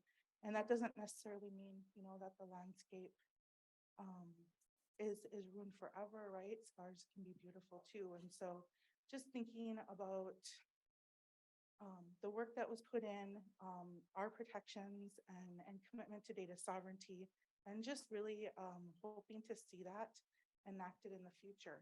And when we talk about, you know, the Meadowlands, right, it's done now, right? The sale is done. There's no going back at this point. But really thinking about the policies that the university can make going forward that would consider and put Indigenous rights first. And, you know, even now, the sale is over, but what are they going to do with the money, right? The money can go to fund some of these recommendations that the tribes asked for in the course of the report. And also, you know, if they're going to have future partnerships, future research partnerships with Meta going forward, what will they ask of their partnership? Will they ask for data sovereignty? Will they ask for them to respect tribal consultation policies and our Indigenous research guidelines here at the university? So I guess roundabout, that's kind of what I'm thinking about when you ask that. Oh, yeah, that's good. Man, a lot to pull on there. Thanks a lot. Big one. One I'm going to latch onto is the idea of servers. When you said the land is our server, right? Stored our knowledge and stored our spots. And for Gabby at Wakan Tipi, when you think of this as a sacred site and how many people were blocked from getting healing due to the different hands that were managing this area. Yeah, can you share a little bit about kind of that journey of what it's like? I guess it's like a long process of when we talk about servers, and it made me definitely think of like, all right, you have a piece of hardware as the computer science brain kicking in. But yeah, maybe it's dinged up and it's got all these things and it was definitely not taken care of and all of this for many years, but now somebody realizes that in there, it still works, right? Like for them. Yeah, I guess can you share a little bit about just what goes on around Wakan Tipi for healing? Yeah, so I kind of want to reshare that story about that creek that was put underground because that creek used to run through that sacred site, connect to the cave, and about five years ago, there was a little wetland that popped up on the site. The site the habitat on the site has changed slightly because of that disconnect from the river, the levees and dams that were put in upriver and everything. So historically, it used to be more of a riparian zone. There used to be some wet prairie in there as well. But with kind of those hydrology and landscape changes, it's a drier environment, so it helps support more of the mesic prairie, a little bit of dry prairie, and more of that wet prairie, a little less of the riparian zone that you would have historically seen there. But about 5 years ago, this wetland popped up. And it's really kind of interesting where this wetland popped up because it's kind of a connection where before the land changes, that area where the wetland popped up is kind of a convergence of one of the springs that used to be coming from the bluffs. There used to be 9 springs on our 27-acre site that historically used to be there. Now there's only 2. So there was a convergence of an area where one of those springs would have been with also the area where the creek would have run through. And so that really sparked something in me as being able to observe that and see how this little wetland area has been growing, because no matter what people try to do to water has a mind of its own. It's its own being, it's its own spiritual entity, and it's going to flow where it has historically and where it's flown before. So it's kind of that land memory. That's kind of something that I'm seeing a lot working here and working in just generally the field of restoration, is seeing how much the land really remembers, as much as people have tried to manipulate the land, manipulate the water to do what they wanted to do. The water and the land remember a time before this really drastic change, and it has that memory, that core memory there, and trying to get people to reconnect with the land, rebuild that relationship with the land.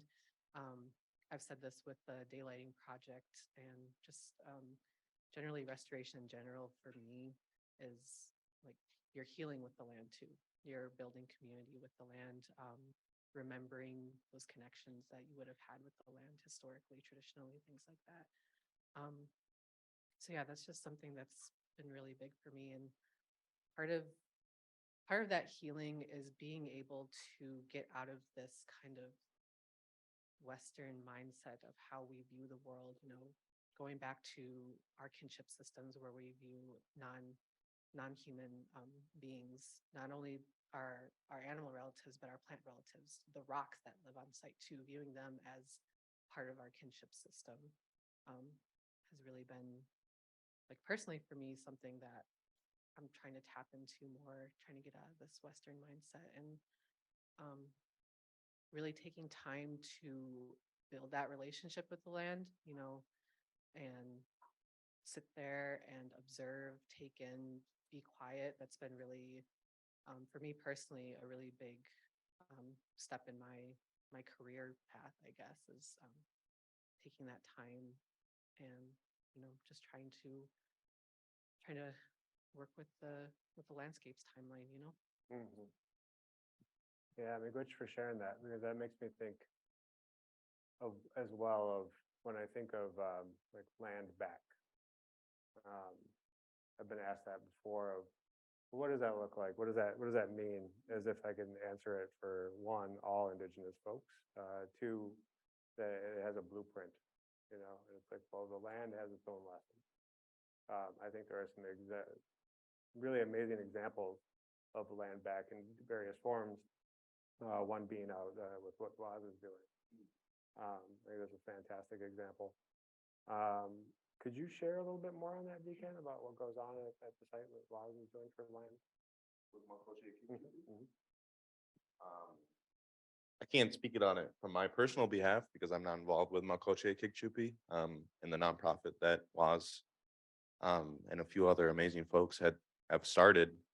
But as Daniel Tunwe down in Pejuta Awanyankapi, by just outside of Granite Falls, if you go just past Chestfolt's equipment place and then up the gravel road on the bluff, there's a place called Zaniotunwe, and um, it's a village that it's an acreage of land that was bought by settler money. And it's now being modeled. There's another site in Mountain Lake where Linda Blackout and her family are living. And when I say living, they're living sustainably. And this is what these sites are made for, in terms of bringing back displaced relatives too. This is a site where you don't have to be enrolled. But if you live a Dakota Wichan, a Dakota way of life, that's what this site is all about.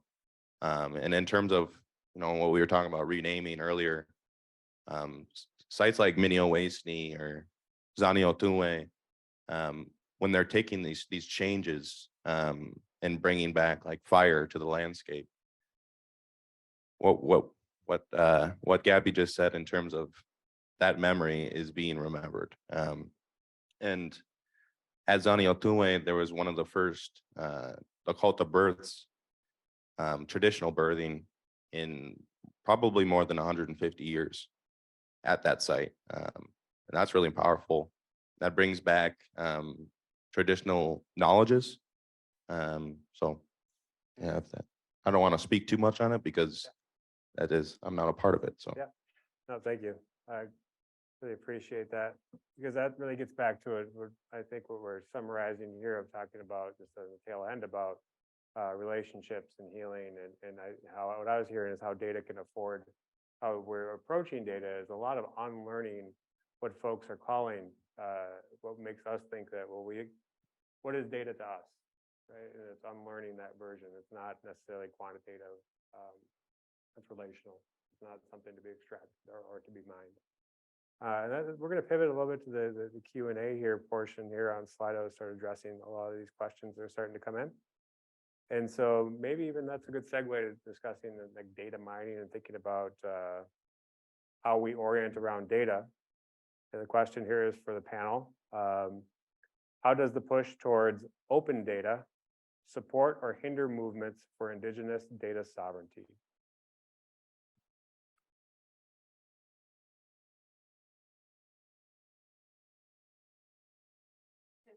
Yeah, absolutely. The question is, how does the push towards open data support or hinder movements for Indigenous data sovereignty? So when I hear open data, I'm thinking like open access, right? Everybody gets access to it. I think that the important thing to remember when we're talking about data sovereignty is any data collection that involves Indigenous peoples or interests should either one, directly involve the people who are, the Indigenous people who are part of that research, or whose land it historically was. And so what comes to mind is some of the work that's being done in the archives here at the university. And so those repositories, right, are largely open access. Anybody here at the university can look in them. Anybody can come to the university and go through them. But early on in the course of our archival research, the archivist flagged some items for attention. And what they happened to be were recordings of very private ceremonies that happened in some Anishinaabe communities. And Adriana Goodwin, one of our truth researchers, both for the Red Lake Nation and here at the university through the Humphrey School and as a research assistant, has been pivotal in rematriating those recordings back to the band, because they had no recollection. That knowledge hadn't been passed on to them. And so now, for the first time, the community was able to see their relatives performing this ceremony, and now they have that knowledge again. And so what's important to remember with academia, right, is and with higher ed in general, with the way that these institutions were built, they were built to extract things from us. So simultaneously to us being removed from the land, they were also denying our ancestors the rights to their knowledge and culture, while simultaneously coveting it for themselves. And so you've seen over the decades, a lot of white researchers make their careers kind of off of Indigenous data that's been stored in archives, and just having anti-colonial policies in the archives and being mindful and taking stock of what's there, and even having a review board or an advisory panel of Indigenous peoples who can kind of look at these flagged items and say, yeah, this shouldn't be for general consumption. This really should belong with the community. And so when we think of open access data, I think the same has to be said, right? Not all information, we've said this before, not all information is for everybody. And it's time that our information comes back to us. Yeah, and I think that I just also want to stay on the opposite end of that, right? Having open access to some items, right, can really benefit learning in remote communities, where folks are not able to come to the archives, are not able to access the resources that are available to us through the university or through a university. And so, there has to be balance there. There has to be balance in everything. Yeah, pretty much. Gabby, Deacon?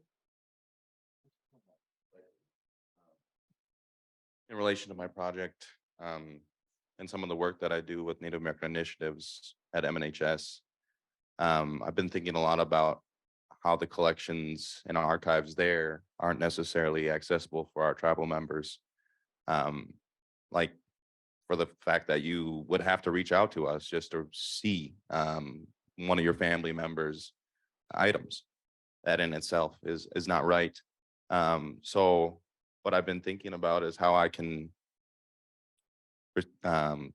take some of those oral histories that are embedded into those collections, and quite honestly lost into those collections and from years of interviews, whether it's on the U.S. Dakota War page, which I recently found out that all the videos and interviews that were done on that were never actually put into a server.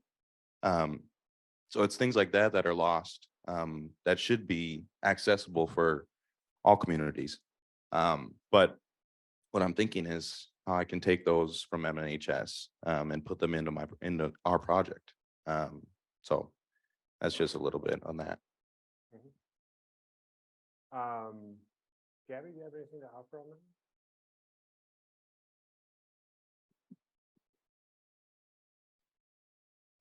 Something that kind of came to mind that Anne kind of mentioned a little bit was kind of how, there's people that profit and benefit off of this certain open access of Indigenous knowledge and data, things like that.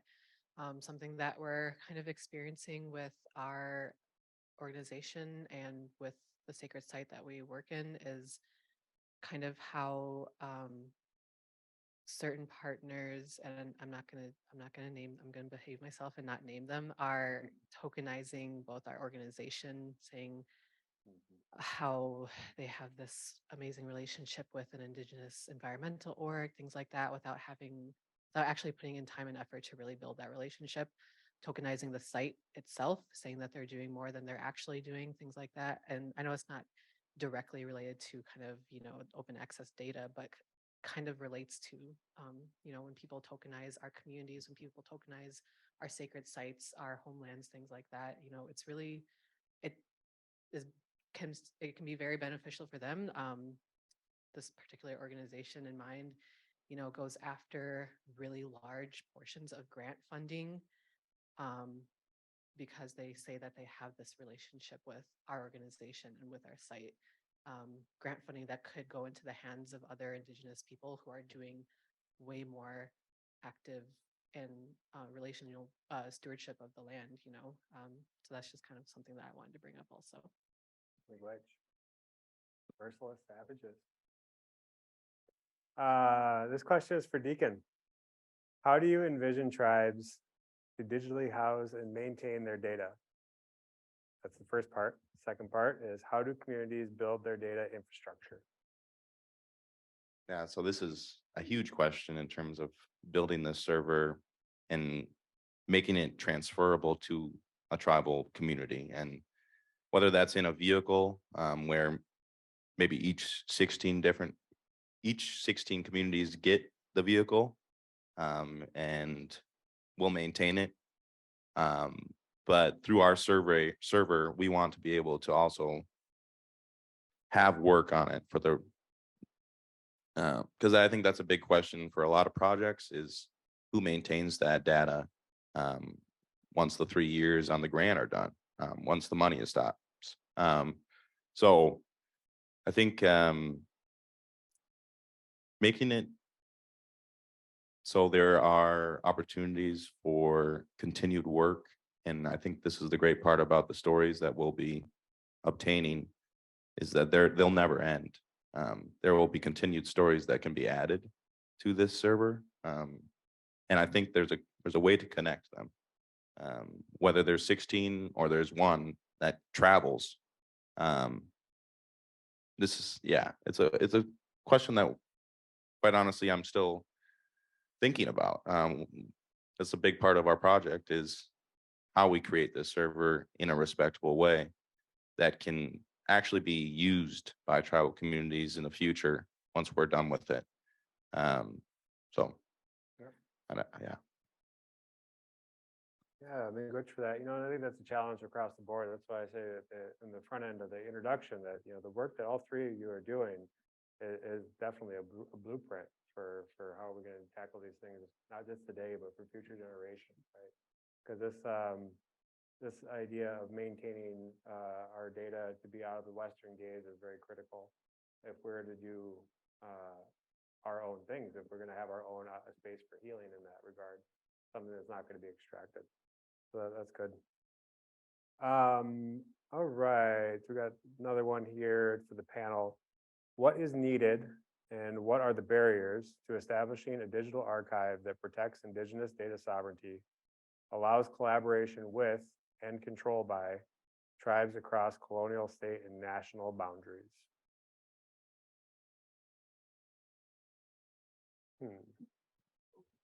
Very much so, yeah. Who wants to grab that hot potato?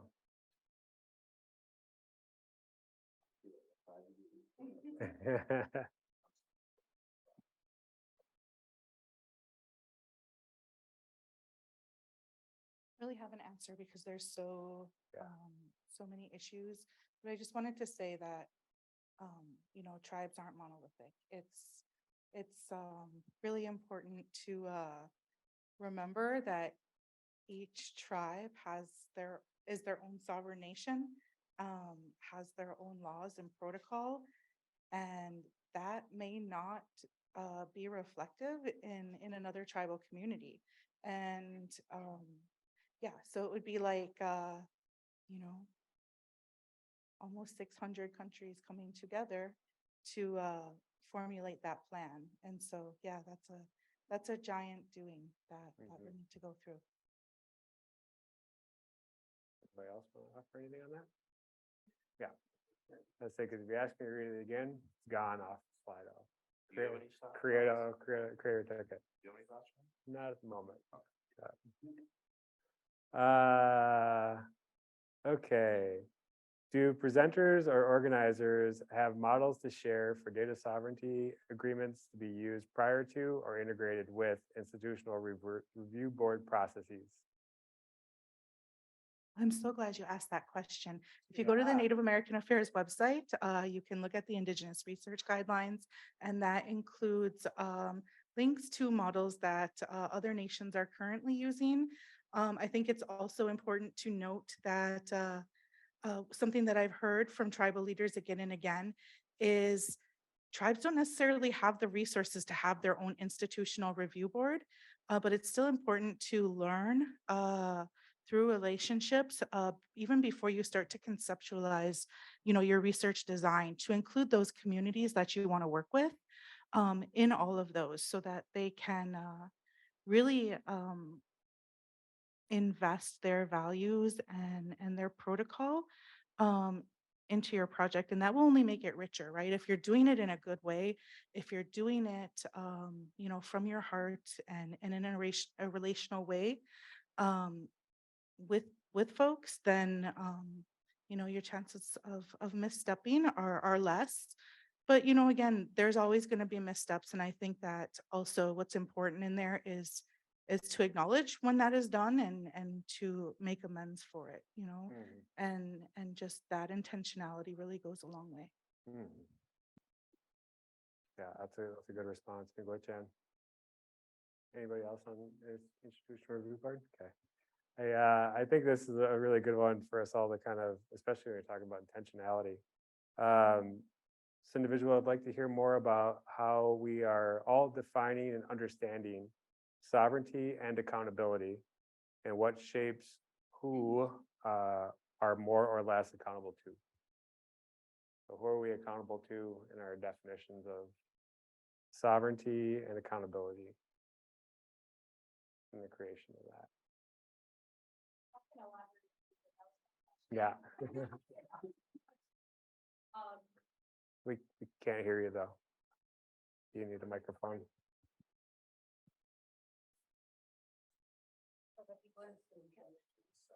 Yeah, be a slide out. Sorry, thank you. That was my question. And I can elaborate a little bit more on my thought process. I thought a lot about whether or not to ask this because it might be better in a different context, maybe with you all after this or something, or maybe more or less relevant for Native people. But I think it speaks to a lot of the work that I think non-Native allies are doing too, and a lot of questions that I've been hearing. My name is Gabriella. I work in the Circle of Indigenous Nations office here on campus. Also an active member of the Confronting Colonization Working Group in the Earth and Environmental Sciences Department. And so one of the questions that we've been thinking a lot about for the past couple of years on that working group is like when we say sovereignty or when we say good relations with tribal nations, the tribes, like who do we have in mind and how do we define the tribes? Like what are the terms and the definitions that come to our mind? Some people are very their conceptualization is tribal council, for example, tribal chairperson. That's like the go-to default. For others, it's like there are also a lot of Native people who don't necessarily always feel that tribal council always represents their needs too, which is I think a legitimate point. And for us, like a lot of us doing this work also feel like sometimes when you forge what you feel are good and like good relations on, in alignment with your politics, honest relations with some, it's kind of like sometimes you risk forging bad relations with other Native people, sometimes in the same community, tribal nations, stuff like that. So I'm just curious if y'all could speak more about like what informs, how you understand your own kind of sense of accountability in your roles, and yeah, how you prioritize which relations to nurture and stuff like that. Thanks.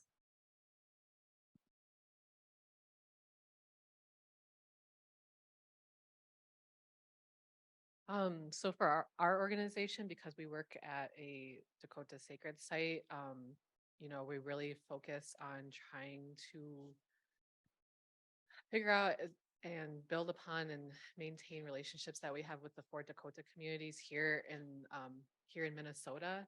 But something that I would like to see, me and my colleagues would like to see more of, is expanding beyond the 4 Dakota tribes here in Minnesota, because of that forced removal of Dakota people from Minnesota. There's this huge diaspora. There's communities all over the Midwest here, all the way up into Canada as well.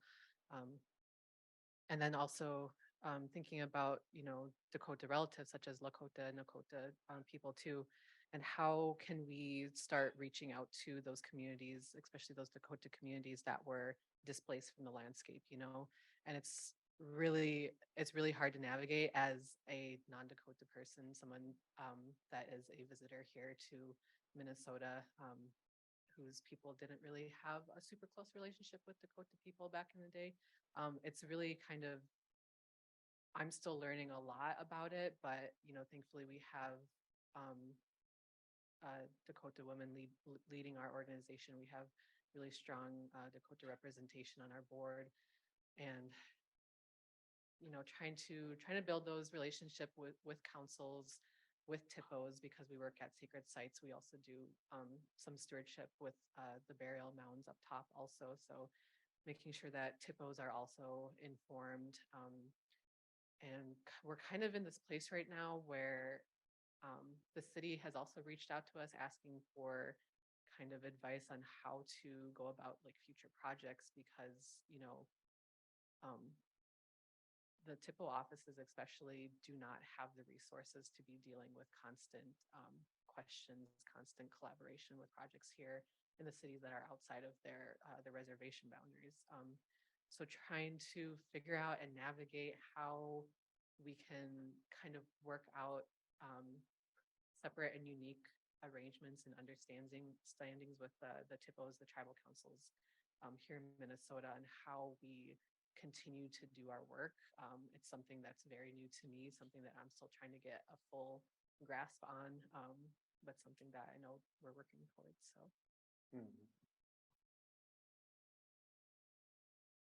Yeah, so I think I have two thoughts on it, right? I think that one, it has to be project specific.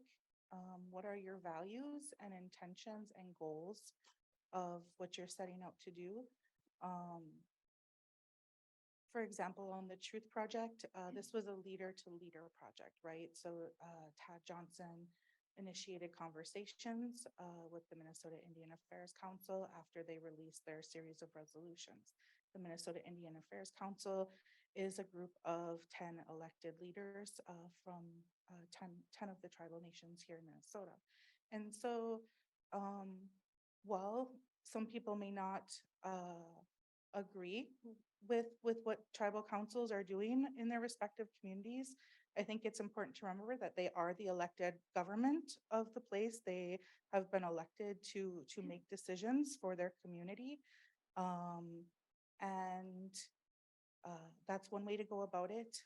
I'd also like to touch on like this concept of sovereignty, right? And what are we defining as sovereignty? So tribal sovereignty resides with our tribes, with our tribal councils. However, through colonial practices of displacement and removal, 80% of Native Americans live away from their homelands. And so, for example, Minneapolis here is home to people from many nations because of those relocation policies.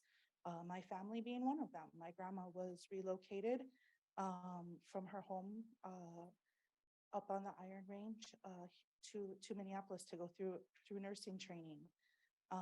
And so what does it mean to respect sovereignty of Indigenous people who are not on their homelands? And how do we guarantee their protection and rights? And so that's something that I continue to grapple with and push back against. And I think that there's, at least here in the Twin Cities, there's MUD that you can go to, MUID, the Metro Urban Indian Directors.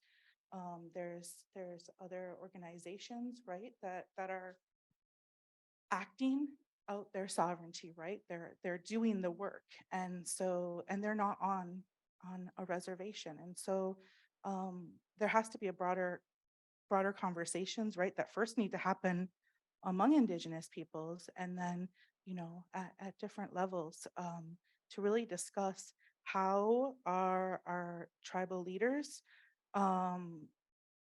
guaranteeing the rights of their community members who don't live on the homelands. In terms of accountability on our project, I also think about honestly labeling them as stakeholders too in our Tioshbai, our extended family, and my co-PIs, Chris Pexa and Samantha Major. Chris from Spirit Lake, and Samantha has many relatives out in Fort Peck. So what I'm trying to get at is location. We have wide arms of breadth that is out there. And I look at, how the relationalities of our Tioshbai can stem from that and kind of work off of that energy into the project. And those connections can really stem out. So like Shishoka Dutta, I've been talking to him quite a bit, and he's here in the metro, but he also has a lot of family members outside of the metro. So thinking about talking to folks that can bring suggestions, yeah, that kind of gets into that a little bit, but I also think there's a cultural protocol that we are accountable to in terms of how we are approaching our relatives in this project. Gifting, that's a large part of how we are respecting their knowledges. Yeah, sorry. All right, we got time for one more, and I think this might be a good one to close out on. The need to change how researchers interact with tribal nations and a lack of coordination is very clear. So there are many reasons to desire a U-wide set of policies. But how can today's leadership be trusted to set those policies? What do you think? Yep. The need to change how researchers interact with tribal nations and a lack of coordination is very clear. So there are many reasons to desire a U-wide set of policies. But how can today's leadership be trusted to set those policies?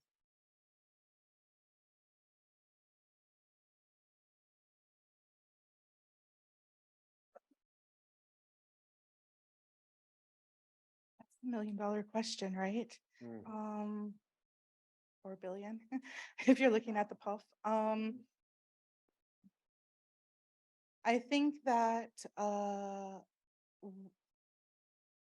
there's a lot of historical harm that's been done by this institution, by the leaders of this institution, and a lot of that harm I view as irreparable. And so then what does healing look like in the face of irreparable harm? And I think that's a question that continues to be at the forefront of my mind. And I don't have a good answer because there's still no trust between our tribal nations and the university. And just to be blunt, y'all, like sitting here and talking isn't going to change that. It's going to take actionable steps. It's going to take really hard work. It's going to take a lot of folks to move past their white guilt in order to do things in a good way. And I think that all we can do. So that's really all we can do, right? Is continue to pressure the institution to do the right thing and to show that they value Indigenous initiatives, right? Because we know that institutions show their value by where they place their resources. And so right now the university hasn't pledged any resources, monetary resources, to any of the recommendations on the Truth Project. And especially that hasn't been done publicly. So another part of that trust building process is to have an open and honest conversation, to have transparency in the processes that take place. And I think that also getting back to this concept of data and privacy, there has to be policies put in place at the system level that will guarantee protections, not just in research, but in all aspects, land use, shared governance of the land, we can say they're not just going to give all the land back. We know that, right? But what else can they do and will they do remains to be seen. Excellent. Do you have anything on that? No? Okay. All right, we're getting close here to time, so I want to thank you all again very much for your participation. If you all could help me give them a round of applause.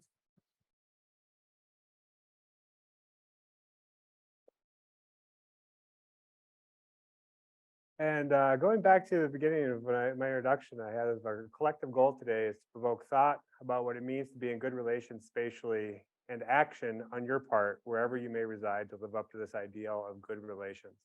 I'd like to remind everybody that wherever your feet are, the earth underneath your feet is Indigenous lands. And when you are a guest in somebody's home, I would assume that you behave in a way that you were raised in accordance to some good values and to be a good guest. So I encourage you today to go out and be a good guest on the lands wherever you are, if you're online or here in Minneapolis. Thank you very, very much for your attendance today. Chimigwech, Mayo.